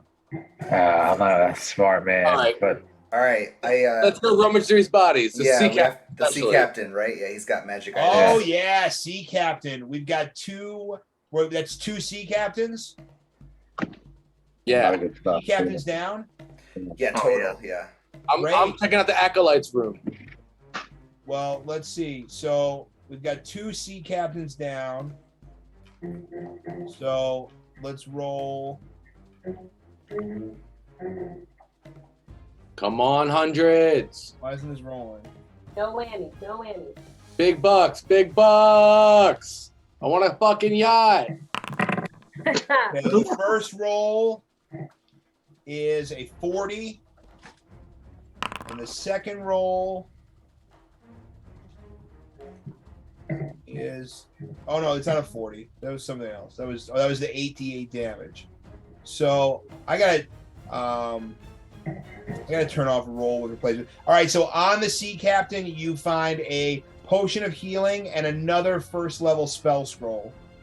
Okay. Yes.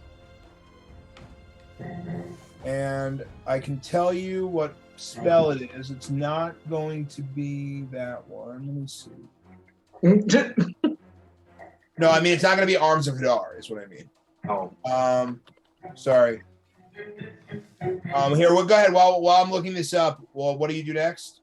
I'm going to check out this room the acolyte was in. Okay, great. So you do that. Great. Okay, so you walk into this room and you find the walls are lined with bookshelves, and there is it looks like this is a place where like armor might have been crafted for the tiger folk, where the tiger folk lived here. The place is mostly ransacked. There's a brazier on one end of the room and like two chests of drawers and some bookshelves. We start ransacking the place and start throwing the books at Torment. And then, okay, good. So Torment comes over and says, hey, wait a second. And he's going to make an investigation check as he goes through the books. And he rolls a 9, which means he's going to find one book of interest, and he's going to slip it into his pocket. Did he do his divination for the day yet? I thought he did it last session. You're still on the same day. Oh, okay. I don't remember what it was. Is there any food or anything in this room for a value? No. Go ahead and make an investigation check if you're just looking for things of value. Perfect. Yeah, so with a natural 1, that gives you a 0 investigation. You don't find anything of value. You forgot you were looking. I'm taking a look at this pressure plate since Oh, look, I've seen that It's a room. that it's the main trap that they're all like that's been everywhere. This pressure plate thing. I'm like looking for ways to easily identify where one might be in the future. Looking under it, maybe I'll pull it up a little bit, see what kind of springs are underneath or whatever. Oh, you know what? That is great. How long do you spend? Do you spend 10 minutes studying it? Sure. Yeah. Good. You have advantage on looking for pressure plate traps for the rest of this dungeon. Is there anything? Excellent craftsmanship. Is there anything in this other room over here? In what other room? Lower the lower room. I don't know. Anyone go in there yet? No. No, no one went down there yet. All right, let's go check it out. Let's go. Okay, when you enter this room, you see two large anvils at one side of the room and two like fire glowing inside like two big forges. Whoa. Nice. Ezekiel, search for weapons with me. I will search. I don't have a very good intelligence, but I can search. All right. What do we see? Not very much for me because I'm not very good at investigations. I'm gonna look too.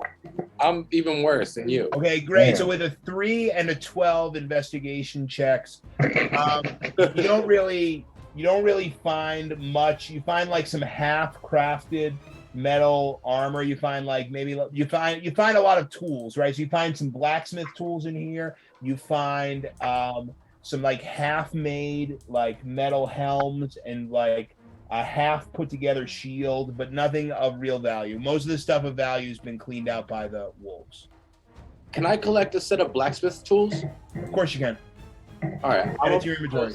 I'm gonna add that to my inventory. Very cool. Okay. Let's go to that bathroom now, guys. Okay, sorry. Let me just tell you what this is. So first level spell. What do I have here? I have 1, 2, 3, 4, 5, 6, 7, 8, 9, 10. Good, perfect. Nice. Roll a d10. And on a 2, is it Arms of Hadar? No. Oh, so it is a scroll of the spell Cause Fear. Cool. Dan, there's not like a blacksmith's tool, so what can I put it down? Oh, smith's tool. I'm sorry. There it is. Smith's tools. Got it. Okay. While all this is going on, Ezekiel, you have entered a room. Yeah, I'll check out this room. That resembles a kitchen. So straight across from you, you see Chef? like a large wooden chest that looks like it could be a pantry, and then to your left, you see maybe like a sink. There's some kind of like plumbing system that brings water to a sink, and then like a long counter, and that's probably about all you can make out in this room. Gorgo, you can see a little bit more. You can see at the far end of the room, maybe there's a stove. I say I need hands in here, chef. Hold on, what were you saying? Sorry, both people talking at the same time. Justin, you go first. No, I need hands in here, chef. Chef, hands. Hands. I'm going to the sink. I'm turning the water on and drinking from the Oh, great. You walk over to the sink, and as soon as you walk over to the sink, all of a sudden, like the inner lining of the sink, you very quickly see like these like yellow eyes kind of like pop, pop, pop, open up, and then all of a sudden, like a big like maroon colored pseudopod just comes like lunging out of the sink and attacks you. That's awesome. Fuck. That's like a calamari. Try to eat it. Son of a bitch. So then this big, heavy, like wet arm comes and like, does a 15 hit you? I have a 19, no. Okay. Nice. And then a second one comes at you.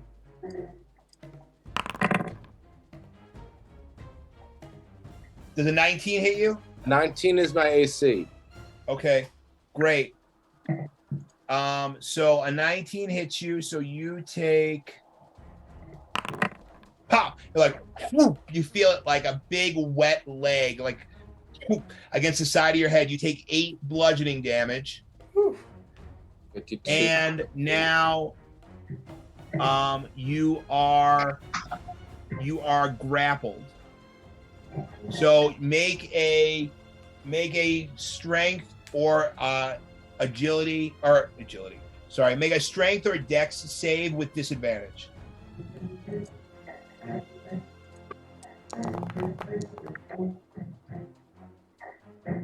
Okay, and with disadvantage, you like throw the thing off you, and you break like the adhesive nature, and you see now like these like teeth, kind of like almost like the sink is like a mouth. You see these teeth just kind of like chomp, chomp, chomp, chomp, chomp, like chomp, a mimic, chomp, like up in the air at you. But then it kind of like after it like tries to do that for a second and like doesn't get you, it kind of like settles back down into like, and then you see it kind of like back into a sink.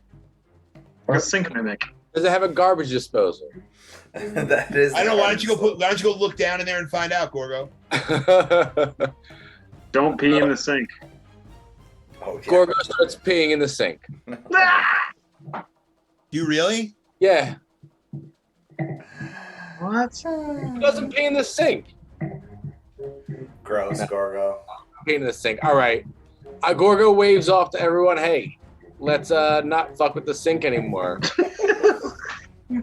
All right, that's smart. And then as you're there, Torment comes in the room, and he goes, "Oh no! Can I do this one? He's gonna identify all the mimics in the room." No, he has to. You have to do that. Make it worthwhile. Make it useful for the one time it's useful. No, it's not. That's not It's how I never identify useful. them. It's just So like he literally walks never over useful. and he takes his like the end of his staff and kind of like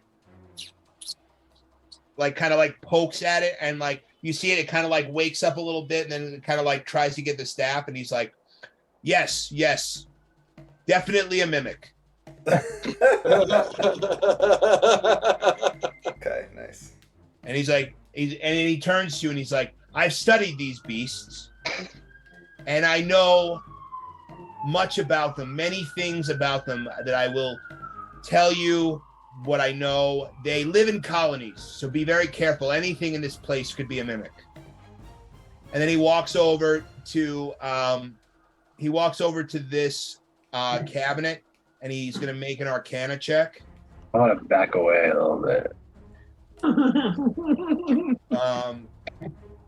going to make an Arcana check. Let's see. And even though he rolls a 7, it's a total of 15. And he goes, this cabinet, certainly not a mimic. Excellent. Check it out. What's Good inside? job. Let's go. Open it up, Gorgo. What's inside of there? Open sesame. Please be snacks. I hope it's fruit by the foot. Mom, what's in the Why don't pantry? you, all right. I mean, you don't need to make a check. You open it up, and it is just barren. There's like maybe like one wooden crate with like crumbs in it. This place has been completely worked over by the wolves. There's not a drop of food in this kitchen. Can Gorgo lift this cabinet? I would say no, it's bolted into the ground. I mean, please understand, right? Like when I make a map, like I'm kind of limited by like what I have in like the tool that I use for making maps. But don't think of this like a wooden cabinet in this like stone temple. Imagine it like a stone pantry that's like built into the wall, right? Like I'm doing my best with what I have. You did great, by the way. I was wondering if I could throw it at other things in the room to wake it up so we can know it's mimics. No, unfortunately not. See another door up here. Guys? Yeah, Ezekiel's right. So, Torment says, Ezekiel's right. That looks like a door. Maybe it's a mimic. And he runs over and he takes his stick out and he Pokes it. and he starts like jamming at the door and nothing happens. And then Interesting. And then he walks over to the sink, like with his back, he backs up to the sink and he's like, guess guys, that door is definitely not a mimic. Excellent. I'm gonna see if it's locked. I'm gonna try to see if it's locked. Go ahead. I try to see if it's locked. Look at it. Okay. So it's not locked.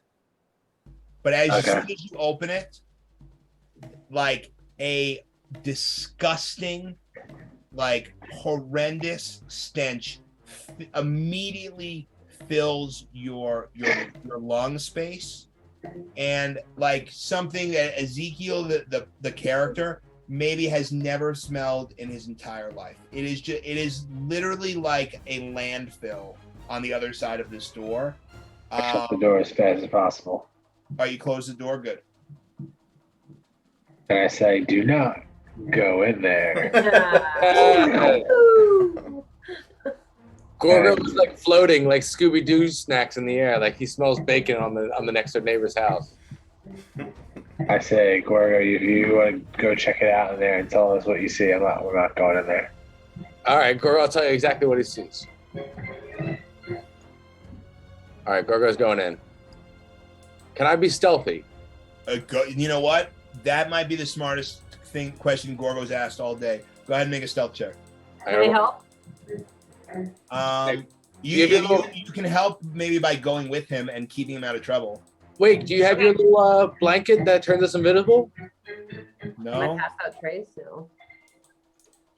Also, Thovur doesn't have to breathe air. Okay, so with a nat 20, that's the second time on rolling with disadvantage you've got it. All right, but still with a 16 plus 5 is 21. That's actually really good. But I thought I was with him to help him. So then he doesn't get disadvantage?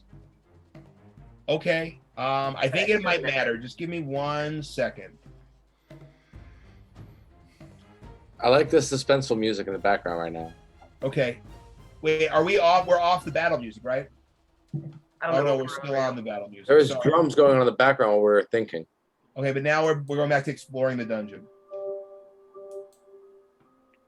Sorry, I'm still not a good seller. It's a smelly smell. The smelliest smells I've ever smelled. Smell it. So go ahead, Gorgo. You're up. Where are you? I lost your token. I'm right here. Okay, Gorgo. So as you enter in, you can use your dark vision, and you can see immediately to your right is like a huge mound of garbage. Okay, and you can see that this was at one time like some kind of a dining hall, and you can see long tables with like chairs at them. This place is just wrecked. It looks like the wolves probably had like the feast of a lifetime and then just left everything to rot. So the whole place is just full of like rotten food waste, broken chairs, plates, and cups everywhere. That house. Gorgo pokes his head out and says to the smelly swamp man to come inside here and check for traps. Garth, come in here and check for traps. I'm still investigating this plate. Give me one more moment. It's fine craftsmanship. Fair. Yeah, I mean, I think at this point you may have spent 10 minutes of this. All right, I figured it out. We're good now. Okay, so you Where the hell am I? Oh my god. You guys have been moving fast. All right. Hello. I'm up here. Come in this room. Wait a second. I thought Dismas was already in the other room. This is what Torment says. Is this a mimic? Oh my god. Poke with your stick. Identify me. Yeah, I dare you. All right, where do you need me? Come into this room, the smelly room. Come in the smelly room. Are you being stealthy? Stealthy? Yes, of course. I'm always stealthy. Okay, make a stealth check. Oh. Whoa! Oh, hey! Whoa! You're like really stealthy, dude. He passed. Did Garth just leave? That just woke everyone up. Did Garth just fall asleep? All right, fine. That was fun. You rolled a 5,006. That's pretty good. That's just above average. Your stealth is 18. Okay, you walk in the room. Gorgo, what did you want him for? Check for traps around the room. Shh. I'm walking on the table, tiptoeing across the table. All right, I'm looking for plate traps specifically. I'm stealthily looking for food. Okay, make a perception check with advantage.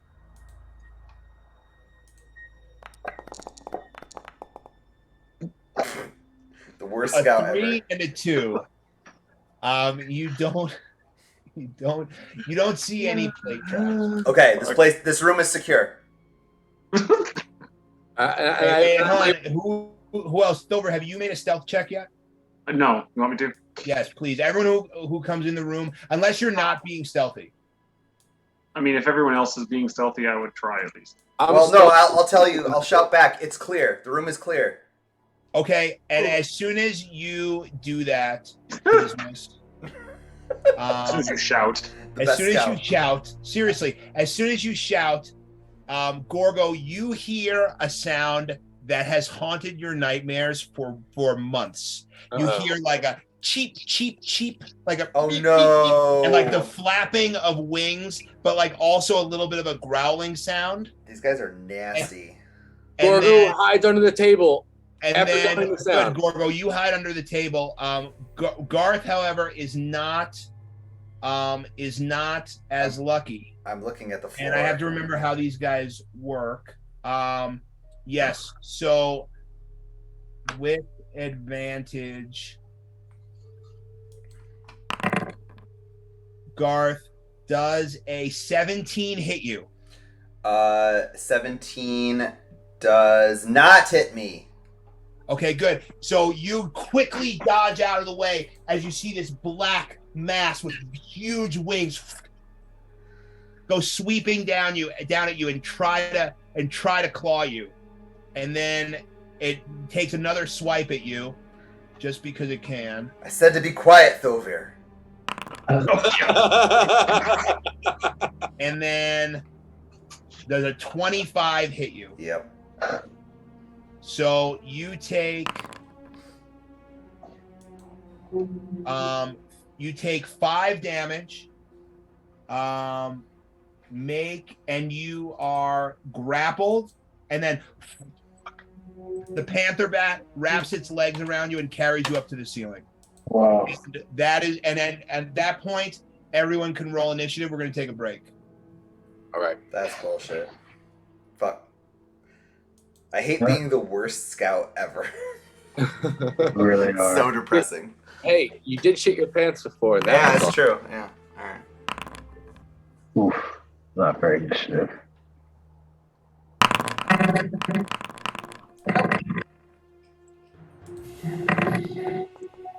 You did it again. I don't know why it does this. I think I have like some kind of add-on that's malfunctioning. It shouldn't be rolling that many dice. That's really high. Hey, Jordo. 50-82. Oh, nice. You beat me. Let's go. Big money. I fell asleep. Sorry. And on that note, let's take a break. 5-minute primordial secrets break. Let's go. All right. Quick game. I'm running out of videos, yo. Gotta get on that. That's what that big money went to, my guy.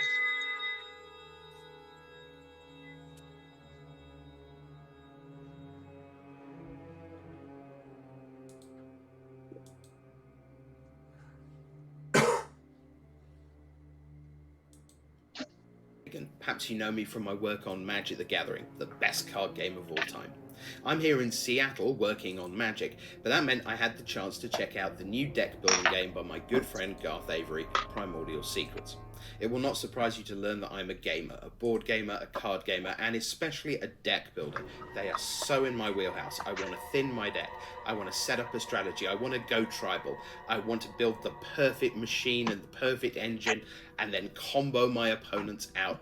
And I want to be master of the galaxy or the spy game or defeat the aliens or whatever the world is. I love deck building. So let's find some words to describe Primordial Secrets. It's crisp, it's clean, it's elegant. It does the things you'd expect very well, and it does some very neat things that you don't expect also very well. It's fun, it's funny, there are some laugh out loud moments in gameplay as your turn plans either get hatched successfully or explode in flames.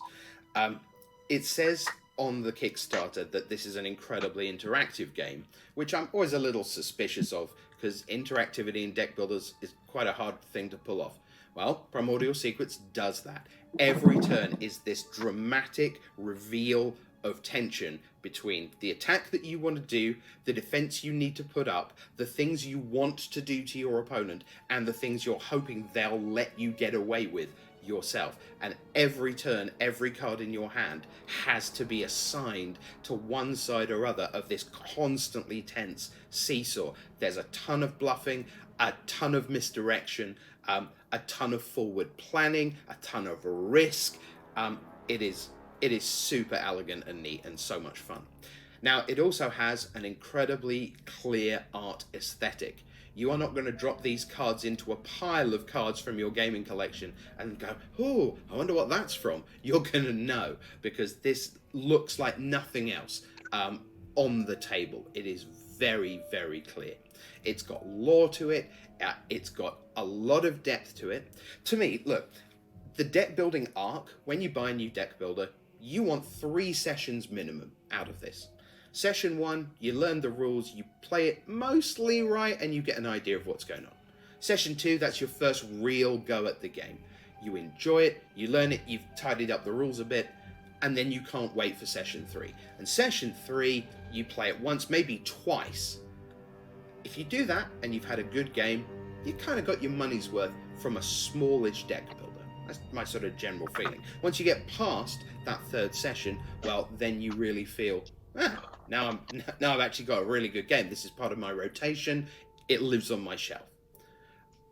I've only played it once, but to me, in that one evening, it's pretty clear that Primordial Secrets is, I would say, a 10-session deck builder.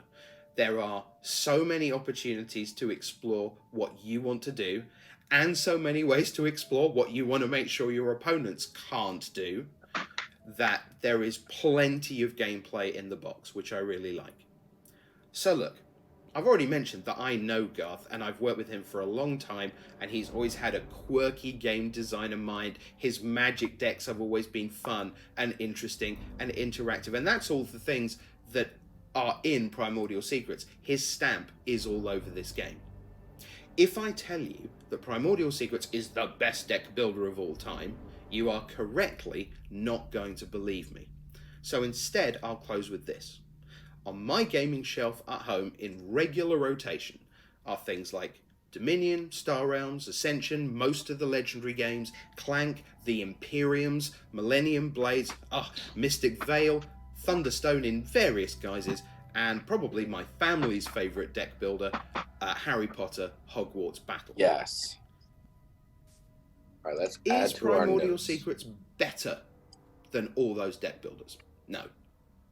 But I tell you what, it lives right alongside any of them. We know that there are acolytes.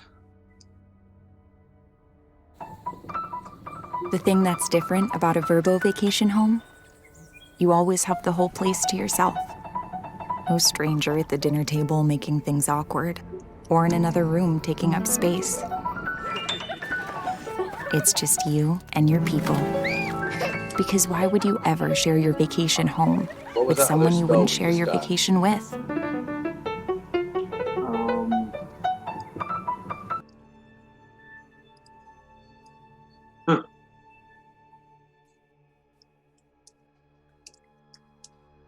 Fuck. Wow. Well. I can't remember, dude. I'm stoned. Sorry. Yeah, I'm stoned too. Dan, I'll have to tell us. He'll know what it is.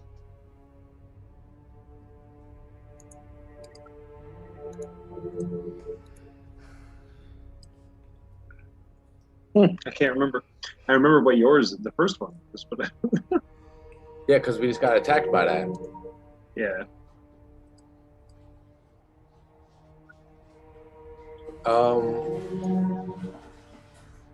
I think we need to run. Just Down leave to me to beds. die. Wait, you got taken up. I'm not gonna I'm a leave fucking. you. I'm like on the ceiling now or something. Yeah, you're getting picked up. I don't know. Yeah, you got sucked up there, man. That's fine. I'll reroll a character. I'm over Dismas anyway. He's the fucking worst scout ever. Literally killed his first creature tonight. Yeah. Didn't he? You killed a gelatinous cube. Yeah, kill the gelatinous cube. That's true. The last thing you killed before that, your shit did for you. Yeah, right. I know. Well, I mean, theoretically, I've min-maxed this character to oblivion. He's fucking supposed to be crushing, but I just like can't roll above a 2. Are you using those special 20 dice that rolls to 10 and under? Yeah, probably. Yeah. You were doing that in the beginning of this campaign too. I'm glad you kept that consistent. That's good character build. Yeah, you know? I guess so. Yeah, I'm just like comic relief, even though I'm not trying to be. That's the best part about being a bad guy. Is it doesn't always work out. Yeah. I was thinking earlier we should probably, when we encounter Jeff Lobo, try to force him to hire us instead of killing him, and then kill him later. But this is a guy who does business. He just took the time to beat me up. I like to cut him a bit. I forget what we were trying to find in here. What are we trying to find? There's a keystone, and there's that's things in the basement. We have to get to the basement at some point, but we also have to get to the 4th floor of this place. Yeah. Okay. We're gonna be in here longer than Carol Bastos. Oh yeah. Yeah, there's a door. There's a door here on the bottom. We got to get the fuck out of here. Yeah, if I can break free, we should just make a run for it. But I can't break free because I have no strength. I have -1 to my strength modifier. So there's 2 doors. There's one on the bottom and one all the way at the end. There's one in the halfway. I say we go halfway. Yeah. I'm not even in that room. It sucks that you're so far away because I have a really good spell I could use, but I'm going to need an entire turn even just to get that far. You're small. Go under the table. I'm serious. I can't do anything for Garth that's other than just like an attack that doesn't require 2 turns. Oh yeah. That's a lot. I mean, that's 2 hits you take. Well, Garth, you're grappled, but you're not like unconscious. Yeah. No, I'm just saying we can't. I mean, y'all can just run, but I can't get out. Isn't grapple like usually a strength check to get out of? It is. Or acrobatics. Oh, well, if it's acrobatics, I'm fine then. But you could also just stab this thing to death. Sure. Right? And like what I always rule, and this is like my own home rule, but like if someone is grappling you, like you have advantage on melee attacks against them because like you're right, they're right there. They're holding you too. Right, like you're holding them as much as they're holding you, and that is like my own like home rule. But like if you're grappled by this thing, like you should be able to fuck it up. Okay, sure, easy peasy then. With advantage, that like automatically procs my spider ring, so boom. Yeah. Grapple me, enemies. Baby, grapple me harder. Grapple me, baby. Grapple me, timbers. Oh, kinky.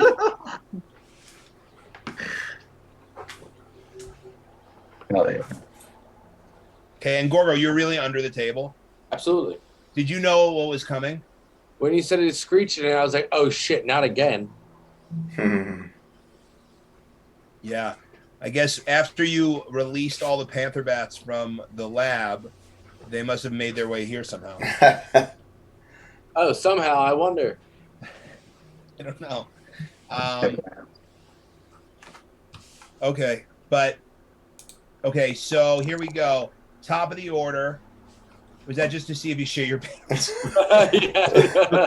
Don't need no curse when panther bats are involved. All right. So top of the order with a 24 is Cassian. Oh, damn. Okay, well, game's paused. Oh. Unpaused. Oh.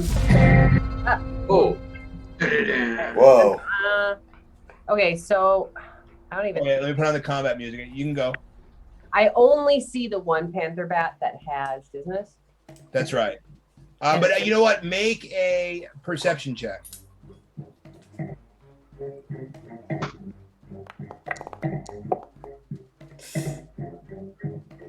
Yes, you. So with a 4 plus 3 is 7. Yes, you only see the one that Garth has. That has Okay. Garth. So is he up in the air with it? Yes. So the ceilings in this room you estimate are about 20 feet high. I do think. Gosh, you have so many things that you can do, but I thought you could run up walls. Cool. Like parkour. Parkour. No, maybe that's at your level 11 feature or something. Yeah, I don't think I've ever seen anything about that. But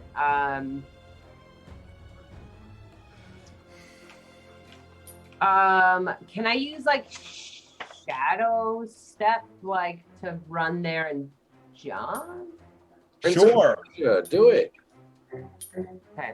Sure. So you're gonna like run, leap, and then like appear like up in the air. Yes. Okay, great. And then your first attack is with advantage. Okay, so I'll just put myself here next to it. Yep. Dope. Okay.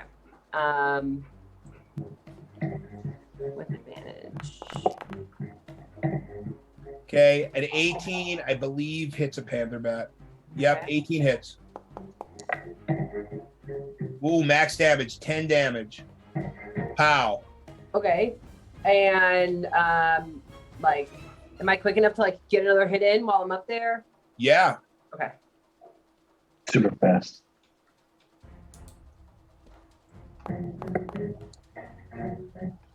And then a 22 hits. Boom, 9 more damage. Yeah, you fucked this thing up pretty quick. Okay. And you have, as a monkey, I think you have slow fall, so you kind of Yeah. just like drift back to the ground. Yeah, that's what I was gonna Cool. Like Fairy Poppins. Okay. say. And Hey, then, Poppins, y'all.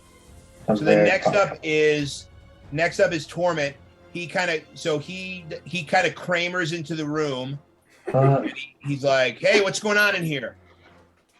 And then like as he yells that, there's more like cheat. And then let's see, he'll make a perception check quickly.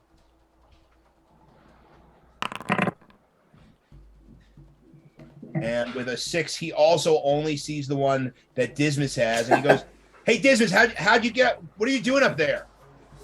And then he goes and he fires a fireball up at the panther that has. Nope, not a fireball. Excuse me. Firebolt. No, Firebolt. do a fireball and it'll illuminate Oh my the sky. God. So you can more panther. Oh yeah, right. Nope. He's gonna do a firebolt, and he spits a big firebolt at that one panther. Wow, 26 definitely hits. Come on. Big damage, big money, no whammy. 8 damage. All right. Excuse me. Respectable. All right, next up is not Thovur. Next up is the panther bat. So first, the one that has Dismas is going to try to take a big bite out of you since it's got you grappled. Is that a spell? It is not a spell, so he just chomps down on you, Damn it. and misses. But then I think he's got multi-attack. Will you roll with advantage? Only one can be a bite attack. You're very lucky. And then instead, just kind of digs its claws into you, tries to kind of like rake you on the back. Oh, actually, shit. Sorry, that bite attack should have been with advantage. Try it again. All right. Does an 18 hit you? Nope. Okay, and then the claw attack also with advantage. Right, and you get the logic, right? Like if he's holding on to you, like how Yeah, can you totes, claw yeah. attack? Like, Fucking okay, so grapple does a me, baby. 19 hit you? 19 hits. All right, so 19 hits and does 12 damage. So you like the claws just kind of get underneath your armor and just like along your rib cage, like on both sides. Is that poison damage? It is not poison damage. It's regular old damage, but we've got some friends. So then this guy swoops down. Now you are under a table. Yes. Okay, great. So this one comes swooping down for Gorgo. But since Gorgo is under a table, it is going to make 2 claw attacks. You have +5 to your AC. So whatever this is, just add +5 to your AC for like 3/4 cover. Okay. First attack is a critical hit. Oh Ooh, no. no, it's not a critical hit. It is a critical hit. No. I don't So- know if I'm close. Rob's So dice. it reaches underneath the table, sinks its claws into you, Gorgo, does 15 damage. Now you're grappled. You're not a large creature, are you? I am a large creature. You are a large creature. Yes. All right. So then that means that the panther cannot fly with you, but just kind of like latches onto you, and you are grappled by this panther, who then will try and bite you since it's got you grappled. That's cool that you're large. And charge. Yeah, it's a half-orc trait. I can be seen as a large. Nice. And you no longer have the benefit of your +5 AC because he's got you, and you're gonna take 5 damage, 5 piercing damage. Right. 24. Okay. So that's that panther bat. Then this one kind of goes flying past you, comes flying toward Cassian, appears out of the darkness, and then is also going to make a claw attack on you with advantage. The 25 hits you, and then you take 9 damage, and you are grappled and brought up to the ceiling. Wait. Can I use shield as a reaction? I'm sorry. Can I use shield as a reaction? Yes, you can. Nice. It's not on here, and I don't have it on my thing of what it says it is. I just have. So Oh, that's shield from gives your you armor, plus, right? Plus Yeah. 5. +5 to AC. So that makes me 24 then. And what was the roll? 25. Bah! All right, so don't use it. Take the 9 damage and get brought up to the ceiling. Okay, so Cassian and this thing are on the ceiling. The one that is on. All right, these 3 already went. Then this one does nothing. And now Thovur, you're up. Do you consider this chair rough terrain? In terms of what? Me how getting long- over it? Well, if you jumped up on the table's not rough terrain. Running No. through 9 chairs would probably be rough terrain. I mean, if you think, here's my question. If you think Thovur could run from chair to chair to chair on top of them, I'll give you an easy DC 10 acrobatics check. But if you fail it, you're stuck with that movement. DC 10. Floor is lava. I'll come here. I'll just go the safe way to here and not fall on my face. DC 10. That'd been cool. You're a skilled adventurer. Okay, go ahead. Yeah. I'm gonna go there and fuck. I guess I'm just going to try to sacred flame this bat. Which one? The one that has Dismas. Okay. 16 dexterity. But Everybody it's, loves Dismas. Yeah. oh, he's the most damage. Yeah, yes. Protect me. I'm your glass cannon. Okay, so let's see. Yeah. Now, does it have less of a dexterity ability to be dexterous with him and grappled? Because it's grappled, I probably, but also it fails the check. Oh, So go okay. ahead and roll damage. All right. Garth, say glass cannon or ass cannon? Ooh. Ass Whoa, cannon. 16 damage. And with that little sacred flame. Yes. What? Wait. Oh, it's not dead? I thought it was going to be dead. Oh, no, it's because I can't read these little letters. Okay. No, actually, you know what? With that little sacred flame, this thing croaks and then it starts to drop Dismas. Go ahead, Dismas, make an acrobatics check to see if you land on your feet. Yeah. Now I we get use another my adventure. reaction to go grab onto that panther bat holding Cassian. Oh, great. Okay. You got it. So you're hanging on to that thing's legs. Acrobatics, you said? Well, not if you're hanging on to that thing's legs. Hell If yeah. you're hanging on to that thing's legs, Okay. yeah, I mean, I guess make an acrobatics check anyway. Fuck. Okay, that's 13 passes. The thing's grappled anyway. All right, hell yeah. Okay. Thovur, anything else in your turn? No, I'm good. Big Gorgo, you're up. All right, the one that's on me. Can I disengage and run to the other side of the table, through under the table? Well, so if you want to disengage, then you need to break the grapple, which is going to require you. But if you break the grapple, then it's going to be an athletics check. All right, I'm gonna try to break the grapple and run under the table to the other side of the table. Okay, go ahead. Make an athletics check.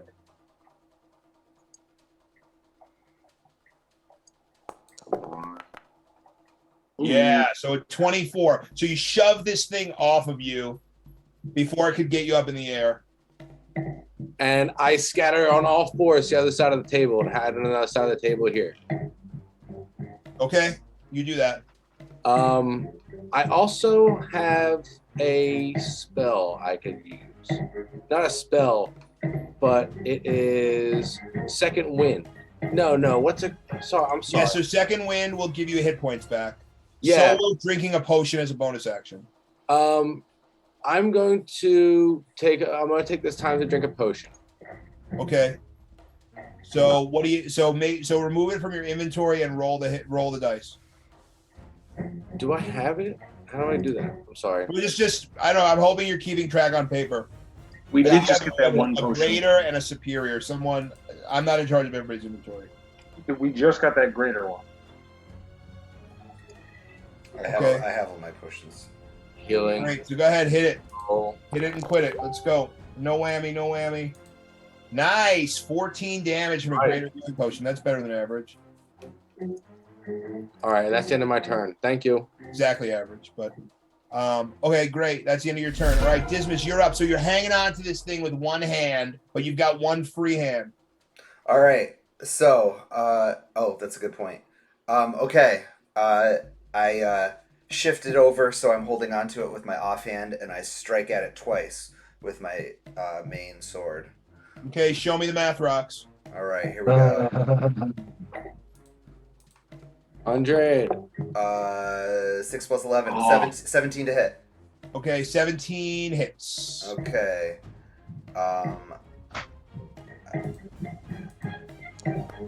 This is plus 8, so 12 damage.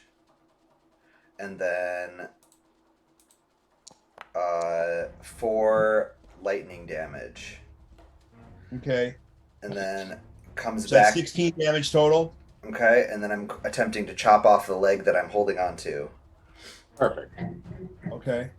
With a crit, you're going to do it. You're going to fall. Yeah, I know. So here's 12, so 23 to hit. And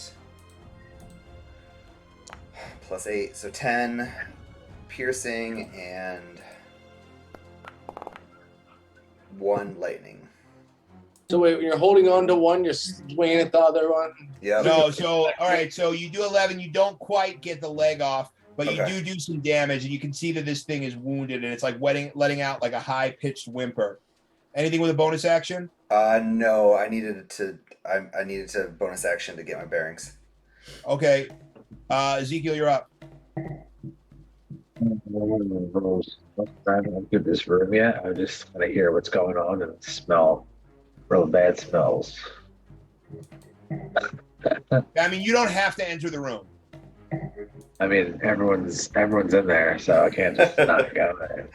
That would be so rude. You're just like, it's too smelly. Oh no. Oh, it was so What the close fuck's to going on in 19. here? Yeah, so Whatever. what does that look like? So a natural 1 stealth check on entering the room. What does that look like? I slip on something and fall on trash. Okay, yeah, so now good. So now you've got like a big slime, like your whole right side is like slimed with like rotten. Yeah. food. Great. Just what I want to be, stinky. That's it. That's my turn. Sorry, guys. Okay, great. We're back to the top of the order. Cassian, who is like in this like Hulkamania wrestling hold with this panther bat up at the ceiling. What do you do? Do I have any free arms? What? Yeah, you can go ahead and get hits. It's kind of got you like around the It's chest. holding me, not me holding it, right? Right. Okay, so yeah, I'm just like being held like Haymakers, got it. Roll those haymakers. Ah. 19. That's a 26. That hits. Oh, nice damage. 9 points of damage to the panther bat. Nice. And you can tell one more hit like that, and this thing is going to be knocked out. Okay. A 13. I don't know if a 13. I think a 13 does not hit. 13 does not hit. Okay, I'll use a key point to do flurry of blows then. Okay. Well, you can also, without a key point, just take 1 attack as a bonus action. Okay. Fuck. Oh, man. On. I know. Okay, so if you want to use that key point, now's the time. Yeah. Okay, go ahead. So use a key point and make 1 more unarmed strike. Nice. Nice. 22 Nice. hits. Oh, man. Just you with 8 damage, you do just enough damage to make this thing dead. And then as it kind of like it falls limp and it stops beating its wings and starts to kind of careen toward the ground, you are able to slow fall gracefully to the ground. Dismas, you need to make an acrobatics check. I was gonna say, can I like make a check to see if I grab Dismas or something? Sure, Like, go ahead. Make a sleight of hand check with disadvantage because you're coming out of the grappled position. Very confidence check. Oh, nice. Wow, nice. 21. With a 21, you do exactly that. You're kind of like, it almost looks like you're on like an invisible escalator, just kind of like walking through the air, and then you kind of grab Dismas around the waist, and the two of you kind of coast to the floor together. Nice. Thanks. And then what do? Do you high five or chest bump or anything? Nope. I just. No, it's I not just, in either one of your Yeah, personalities. I like. No. We're boring as fuck. Thanks. Okay, great. Yeah, it's all good. Well, now Torment is up, and let's see. Torment. I didn't plan on playing this character tonight, so I don't think I have anything. Oh wait, what's the range on this? A fireball? No. Fireball's 120 feet. Gorgo, what is your AC? No, 19. Okay. No. No. This. Okay. So Torment comes around this way, and he gets eyes on that panther bat. And he says, "Hey, you, ugly, get a load of this." And kind of spits a big hump. Come on, can we please crit? Whoa, oh man, nope. So he spits, it completely misses this panther, but at least now he's got this panther's attention. Wouldn't he use his divination by now? No, not if he's got a whole day of combat here. Okay.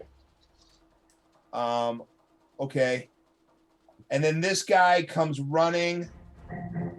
So now it's panther bat time. So this guy comes running. He doesn't see Gorgo underneath the table and just goes kind of like over the table and comes charging at Cassian and makes an attack not at advantage, finally. And then it gives you a little hi-ya. And a 12 misses, gives you another hi-ya. And a 15 also misses, and he just baring his teeth. Right in your face. Then this one's dead. This one's dead. This one goes charging at Torment and makes 2 claw attacks.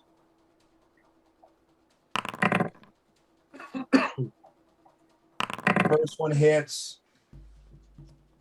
The second one is a critical miss, so he's not able to get Torment off the ground, but he does grab him, or he does swipe at him and do 11 slashing damage to Torment, and that's like a big deal for Torment. Torment's in trouble. Okay, then this one over here. We're just gonna. All right, Thovur, you're up. Okay, I will move up and around so I don't have attack of opportunity. I will attack the one on Torment with Sacred Flame, so 16 dexterity. He'll probably make it.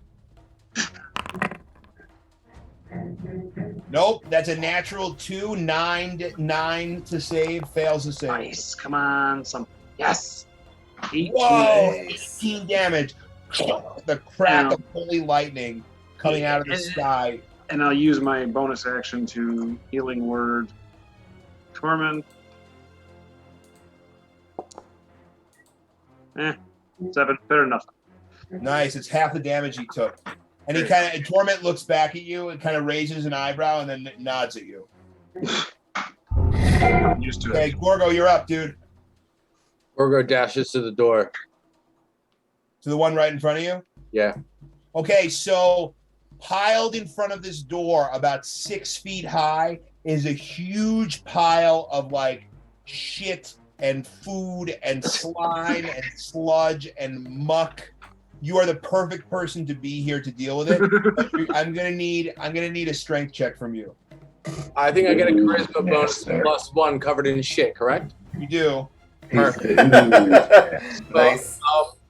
That being said, I want to first get myself hidden inside of it so no other bats see me. Okay, you successfully do that. Okay, and now you need a strength test? Yeah. Or athletics. Okay, so with a 15, what is your proficiency bonus? Oh, that's a strength saving throw. Don't make a saving throw. Oh, Make an sorry. athletics check. Sorry. Which I think is going to be the same, +5, +3. Yeah, it'd be, but hey. Okay, no, but that's a 19, 27. Okay, you have moved roughly half of the shit that's blocking the door away from it with your action. With my bonus action, I duck down and cover myself fully in shit so I'm completely unseen. So you cannot hide as a bonus action. Oh. Sorry. All right, then I'm going to lay flat and pretend to be unseen. Okay, so you are now prone. I like it. Okay, you are now prone. Great. You are prone. Okay, Dismas, you're up. You've got 2 deadies in front of you, and you got 2 live guys, one on the other side of Cass and one behind you next to Torment. All right, so I'm going to climb up onto this chair, and then just slice off both of this bat's fucking wings with my swords. So Okay, go ahead. Make your attack. You have 3 attacks. I do have 3 attacks. Yes. You make them all. Let's see. All right. Okay. So here is with my main sword +11, 19. 19. Okay, first one hits. Just make the. Oh, I guess you can roll damage. So. Yeah, I know. Sorry, it's annoying. 4 + 8 is 12 piercing, plus 4 lightning. Okay, that's your first attack. Okay, here we go again. This is the main sword again. That is +9, 10, 11. That is +11, 19. Yep, that hits. Okay. 19 hits. Here we go. This is +8. So this is 13 piercing and You gotta kill this. 1 lightning. Okay, so then. So as soon as you come down with your sword twice, you split this thing completely in half, and it just like falls to like a pile of guts on the floor. Okay. See, this is what you live for Dismas for. Yeah, it's fucking yeah. Okay, so I use my bonus action to fucking fade into shadow, and then I just kind of move over here a little bit. Okay, make a stealth check. With advantage, of course. Yeah, shit, sorry. Okay, 14 plus fucking a lot. Stealth is +7.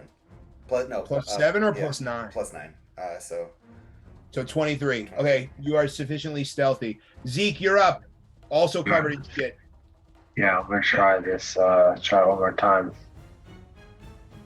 Kind of do the same thing with stuff. Like try to get under this table and make my way towards the door that Gorgo is prone. Are you gonna use your dash action then? Yeah. Well, I wanted to try to be stealth. Okay, you rolled an 8 for stealth. But I mean, I can go 60 feet with my dash. And then if you use your boots, what does that do? Another 30? Yeah, so I can get to just about there, I think. Hey, Gorgo, what are you doing over there laying there like that? Yeah, I was thinking it's for about like there. Yep, okay. Okay, you get there. And then I kind of just hide, or not hide, but just, stay out of, hopefully, any of these things' view. Okay, we're back at the top of the round. Cassian, you're staring down the last one of these that you guys have seen.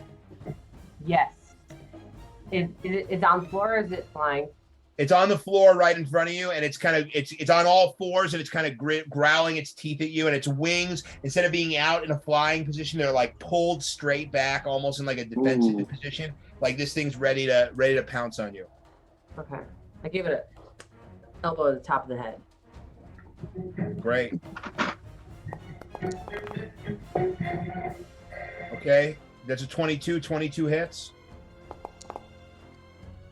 Yeah, max damage. That's 10 damage.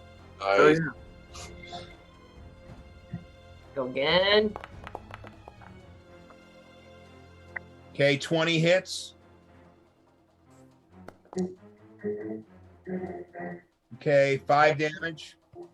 And I'll use my bonus for one more hit. Okay. 16 hits. Come on, kill this bat. Okay, 7 damage. And then that's it. That's your turn. Yeah. Okay, Torment's up. And Torment, like, he gets red in the face and he's just like, God damn it. And he lets out like a big old like spit of fire at this one. Watch your blasphemous tone. And literally rolls a nat 1. Oh no. Oh no. Rob, that's a Rob move right there. Okay, and he gets a 13, so he misses, completely misses. The fire actually hits like one of these chairs. It like briefly lights on fire and then goes out. All right, now this panther takes 2 swipes at you, Cassian. Goes a little swipe 1, swipe 2. Do a 15 or a 25 hit. 25 is going to hit you. 25 hits. And you take 13 slashing damage. Okay. And then dead. Thovur, you're up. Okay, I will cast another Sacred Flame because it seems to work. Lighten up today. It worked that time. 10 fails your save. Get him again. 14, Nice. all right. 14 damage. Gosh. And I will use, as a bonus action, I'll recover one of my level 1 spells. How many times can you do this? 2 times. Wow. Half your proficiency bonus or something? Sick. Yeah. Cool. 2 times per short rest. Oh, I see. Super cool. Okay, this is great. Okay, next up is Gorgo. You're like, gonna try to move some more of this shit? Yeah, let's flip this. That's like the Okay, go ahead, make an athletics check. 20. All right. I also want to know, I got a little bit of my mouth on like. You like it a lot. Okay. Guano. Okay, so Guano. with a 13 athletics check, you've moved almost all of it. You've moved about 80% of the shit out of the way. Gorgo waves to Ezekiel, and he notices we're both covered in shit. He's like, "We're wearing the same outfit. That's neat." That is neat. Okay, Dismas, you're up. Oh shit. Okay. I will see. Can I? How far up in the air is the panther bat? No, it's on the ground. Okay, then I will just leap off this table and fucking melt it. Okay, make an attack with advantage. All right.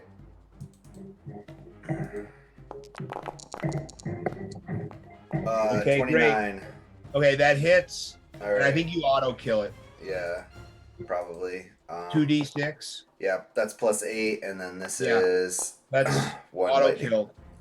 So boom, you come down, you slice this one in half. It kind of like collapses on the floor in front of you. And with that, combat ends, and you all rush over, and you see Gorgo covered in shit, trying to like bulldoze a bunch of shit out of the way of this door. You're looking handsome there, Gorgo. And then while you guys are walking over, you kind of hear like the screeching, and two panther bats sort of like fly out of like this little crack in like the upper part of the wall and like fuck off into the jungle. They left. Oh, did I just delete somebody from the table? Sorry. I don't think so. Torment? No, okay, everybody's here. Okay. So there you go. There you have it. And by the way, this room is pitch dark. We all have dark vision. I think the whole party has dark vision. I think. Okay. Yeah. Dark vision. So Torment walks over to Gorgo and says, Gorgo, have you studied all of this? And I studied the shit. I said, "Gorgo, smash!" And I give him a handful of shit. And then he takes it from you. He says, very interesting. Yes. Can we take 10 minutes and rest, and I'll cast a 10-minute spell? I don't know if we want to rest in this room.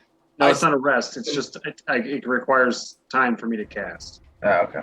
Is it mass healing word? What is it? It's not mass. It's just prayer of healing. It means I signaled to him to freeze the doors. everybody gets I'm always down for some 2d8 prayer. plus my spell casting, which is 2d8 plus 5. I love some prayer time, so I'm all for it. Yeah, and so Let's see, where is it? Torment does that. Torment makes like a thin sheet of ice over this door, and he says, "This should last about 10 minutes, no more." All right, cool. I'm taking a short rest. Is the whole group taking a short rest? It's not even a short rest. It's just I have to like concentrate on the spell. Okay, so everybody gets back 12 hit points. Yes. Nice. That's actually pretty Okay, so dope. Torment's back at full health. I'm 66, 67. Holy shit, he's back at full. He must have like no health. Yeah. He does. So everybody give yourself an extra 12 hit points. Yeah, so I'm back at 50. And then Torment leans over and says, hey, Thovur, don't you have some kind of like snacks you can give us? Yeah, It's gonna take about snacks, an hour. Cook this panther bat up. All right. We don't have an hour. We got to keep moving. Yeah, unfortunately, it's a part of the. Does someone have to make a quick fire? This room is making me hungry. You're right. chef. You can flash burn it. This panther bat bacon, it's delicious. Trust me, I know. I say we shouldn't linger in this room. All right, well, then let's move on. Help me move all this stuff. Yes. That's all. Everyone work together. We'll move the rest of it. Yes, teamwork. All right. Torment moves most of what needed to be moved left. Good. Get his hands dirty for once. I was just gonna say the same thing. And then Probably and use then he mage hands uses, like a fucking bastard. Then he uses thaumaturgy to like make his hands clean again somehow. Yes, this way it doesn't smell anymore. Okay. Cast a spell to make it a second level. This All right. music almost sounds like the Mist music. Guys, I'm opening the door, but I think we should all be stealthy. All right, I'm ready. If they didn't hit the ruckus of the fucking bats screeching a second ago.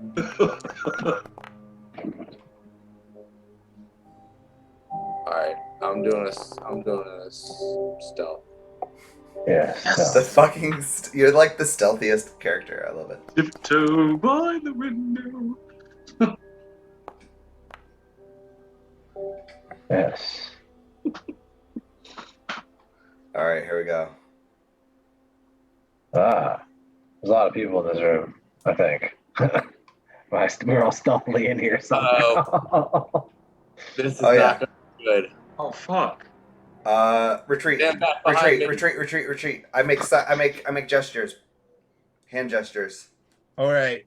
You're gonna what was the lowest stealth in the group? I had an 11. Oh, I didn't even roll. Okay. Do stealth. We can't. Yeah, we're all beat up. Okay. Cassian blows a crit on stealth, but at 11. Yeah. So I think they're passive perception. Yeah. So as you guys are retreating, you see two sea captains kind of come around this corner and go, "Not so fast." Bottleneck them at the door. They both fire crossbow bolts at Gorgo, and these are gonna hurt. I have my shield. Okay, well, hey, 17, first one misses. Okay. And then the second one. I react to the second one, reducing its. I blind him. Well, hold on before.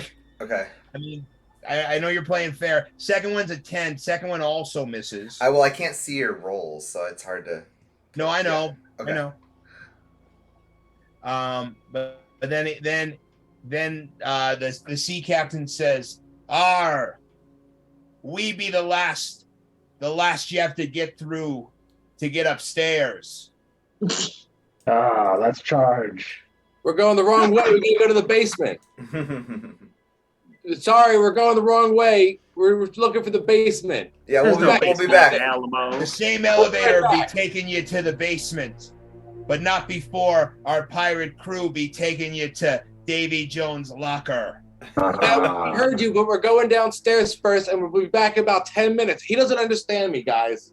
Okay, and then he says, "Get 'em, boys." Bottleneck them in the door. Let's go. I've been waiting for finally something like a group. I need a large group of them together. Okay, All so right, let us all Gorgo, do use your for scroll. initiative.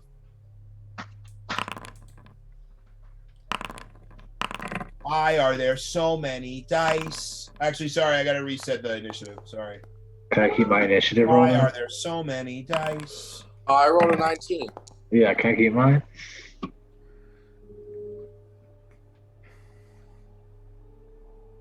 Okay, this is fucked. I'm pretty annoyed.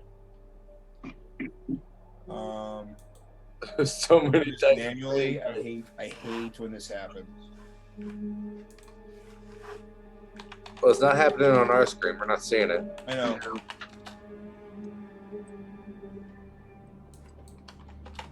Sorry. All right, guys, we're in formation. Power Rangers mode. Everyone come on in here and stand in Power Rangers mode.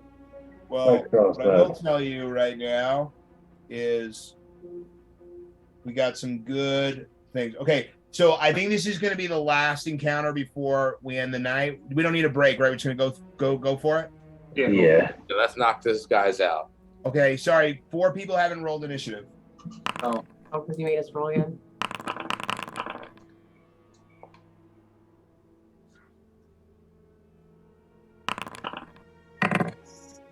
Okay, and here we go. Combat begins. First up is Torment, and he says, "Did you just say I can cast a fireball?" Go I mean, for it. Yeah. This is the perfect opportunity. Yeah, they're all cornered or something. That little. We start Okay. dancing and start doing the fireball dance to Pitbull. Okay, Yeah, great. I know. So he throws a fireball. These three all make the save. Let's see. Save, save, save, and fail, fail, fail. All fail, and all take 30 fire damage. Yes. So a big fireball like erupts in one corner of the room and hits. You hit me. What? You hit me. You hit me. Oh, takes three. Hits three characters, and then Torment just blows off his hands a little bit. All right, next up are the sea captains, and the sea captains go. They see Gorgo standing out in front, and they each fire once with their crossbow. The first one misses with a 12, and the second one, did a 20 hit you? A 19. So 20 hits you. So the one that was damaged by the fireball gets you for 11 piercing damage, and a crossbow bolt straight to the shoulder. You hit me. Okay, next up, you see like emerging out of the shadows. It almost looks like Morticia Adams. Like it almost looks like these gals are like floating on like a little cloud of black mist. And the first one points at Gorgo and says, what does she say? She says, by the drowned sister, and she points at you. Make a, let's see, Gorgo, you need to make a wisdom saving throw. Uh-oh. Wisdom saving throw. That's not going to be good, guys. Are they? Hold on. Is he being frightened or charmed? He is not. Okay. A 6 fails the save, and all around you, you see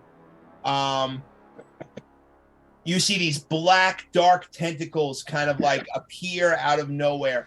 And for the rest of the group, you see Gorgo kind of like looking around himself, but you don't see anything around him. These black tentacles start to like, and like you feel them, they grab onto your wrists and they're kind of like holding you in place. And you are paralyzed for the duration of this spell. At the end of your turn, you can make another wisdom saving throw, and then on a success, the spell ends on you. That's the first one. Then the second one looks out at Dismas and does the same thing, points at you with like a long wolfy finger and says, "You're next." Go ahead, Dismas, make a wisdom saving throw.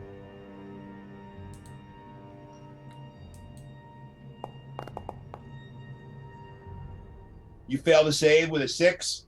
Same thing. You feel like, but yours is a little bit different because I think like your fears are different. So instead of like you having your arms bound, you have your legs bound. These two like tentacles writhe up your legs and like around, kind of crisscross across your chest, and just like hold you in place, and like you can't move a muscle. And then Dismas, you're up. So let me just make sure. You are paralyzed. So if we remind ourselves of the paralyzed condition. Paralyzed condition. A paralyzed creature is incapacitated, which means you can't take actions, bonus actions, or reactions. You also automatically fail strength and dex saves. Attack rolls against you have advantage, and any attack that hits you is a critical hit if the attacker is in melee range. Uh-oh. And turn, so you can make the wisdom saving throw again to try to like at the end of your turn to try to break the shackles of this spell. Hang on.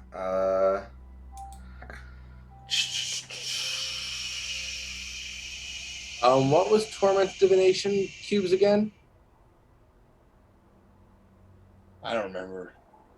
Let me just re-roll them right now. Give him a 13.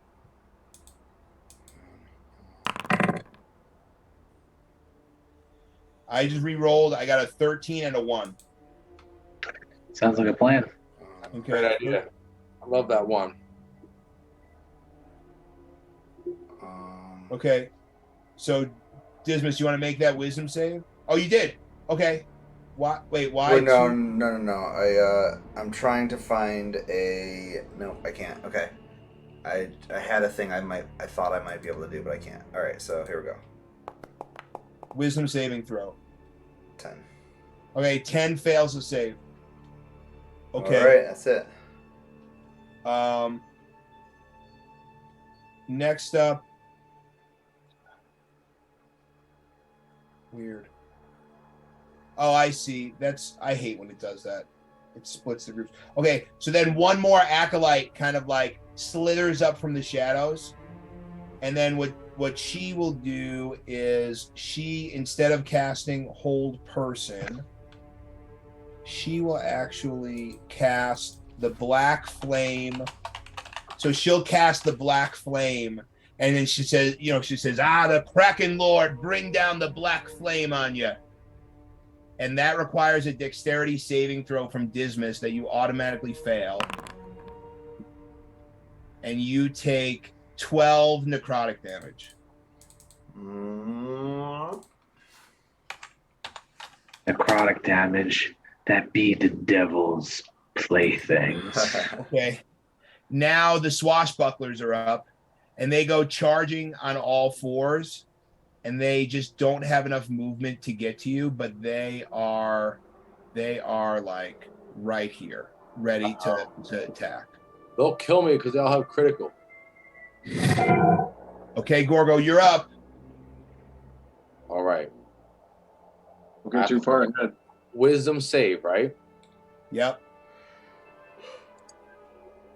And then Torment from the back says, I foresaw this in my visions, and gives you 13, so you pass the save. Ah. Nice. All right. So then all of a sudden, and actually it happens like at the start of your turn because of how divination magic works. So all of a sudden you kind of like snap yourself free of this paralysis, and you do something. I don't care what you do. I roll backwards and brace for the next attack. Oh, so you take the dodge action.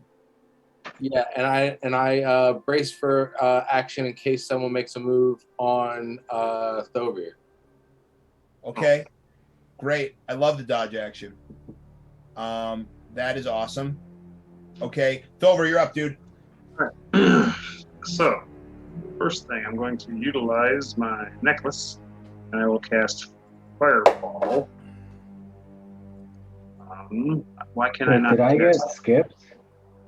I got skipped, or I haven't gone yet.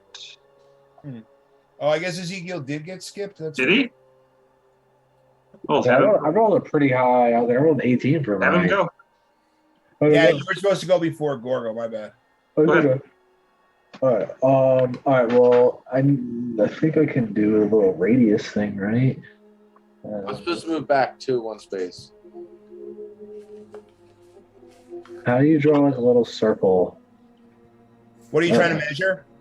I need a 10-foot radius sphere centered around, I guess, the one down that's like kind of like, I guess, close to the sea captain and the two, I guess, acolyte ones, like down where my little cursor is. Yeah, like, isn't that like a... Okay, so you want to have a 10-foot radius sphere?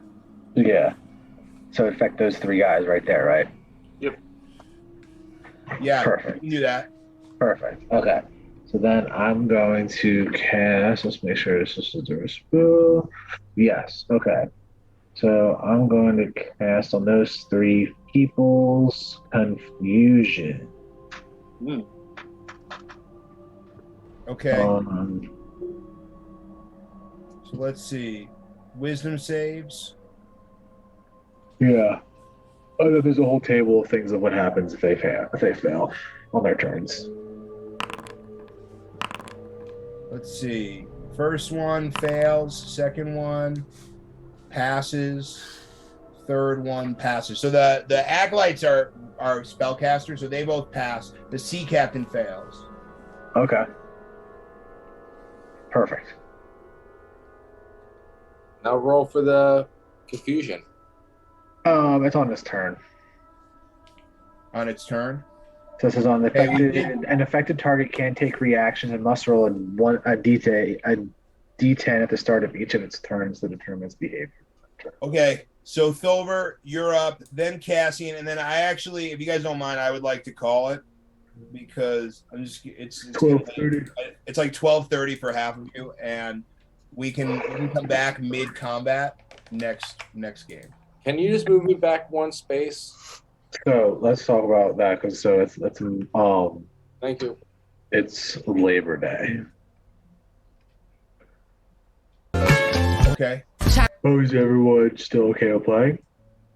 Do we want to? I don't know. Let's talk about it over text. Maybe we play on Tuesday. Like if we plan it 2 weeks in advance, maybe that'll work. I don't know. We got to see. Tuesday's my birthday. I'm down. Let me know. That Tuesday's your birthday? The 6th. Well, I don't want to make you play on your birthday. It's not like it's a punishment. It's not like. Okay. All right. Well, we want to just finish the round, let Thovur and Cassian go, and then we'll call it. Yeah, perfect. All right, Thovur, you're up. What are you gonna do? All right. I want to cast Fireball from my necklace, but it won't let me cast it because it's on a necklace. So I don't care. You can cast it. Go ahead. Which people do you want to hit? right, just same here. I just want to hit these three. Those three. Yeah, it's a fireball. So it's the Okay, same. hold on. Are you able to see this template? This one? Yes, So I can hit the same one. but you can or get, that. so go ahead. What is your does it say on Necklace of Fireball what the spell save DC is? I probably let's see.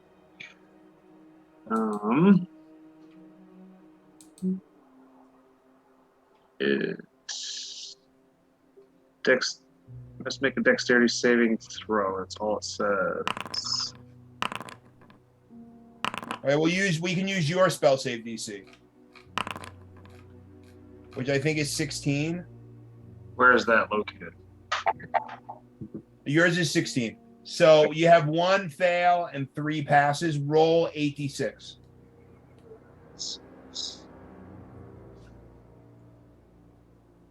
Whoa, I haven't rolled. Just do /R space 8d6. /R. What'd you say? /R what? 8d6.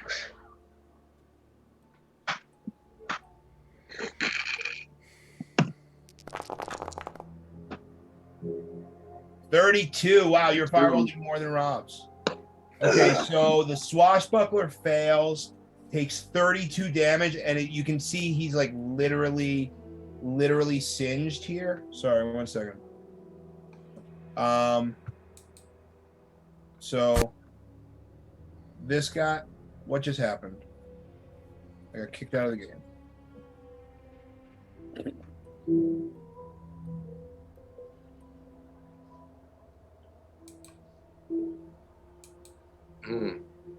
So the swashbuckler takes 32 damage. The rest of the 3 that were in that range are going to take swashbuckler, I'm back. 32 damage. Then these ones take 16 damage. Oh, that one's dead. You killed it. Nice. Oh, is that because Swashbuckler's dead? 32 damage against it? Whatever. And then these 2 have to make Constitution saving throws in order to maintain, or this one has to make a Constitution saving throw in order to maintain its concentration against the hold person that's on dismiss. Passes the save. Okay. Okay. Next. Okay, and then the last, you're done. Your turn's over. Yeah, for the most part. Okay, and then last up is Cassian. All right, I'm just gonna run up to this guy and give him a good one too.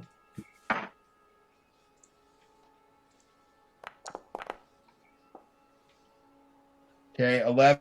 That's gonna miss. Do it again. You forgot to do the motions. 17. That hits. I gave him a good one.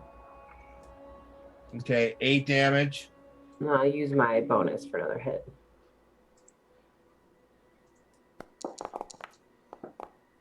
Golly. I guess I won't. All right. Well, with that, we're back to the top of the order at Torment. Game is paused, and let's figure out over text what we should do about Labor Day weekend. Sounds good. Sounds good. All right, guys. All right. Later, Great guys. session. Bye, guys. Bye. Bye.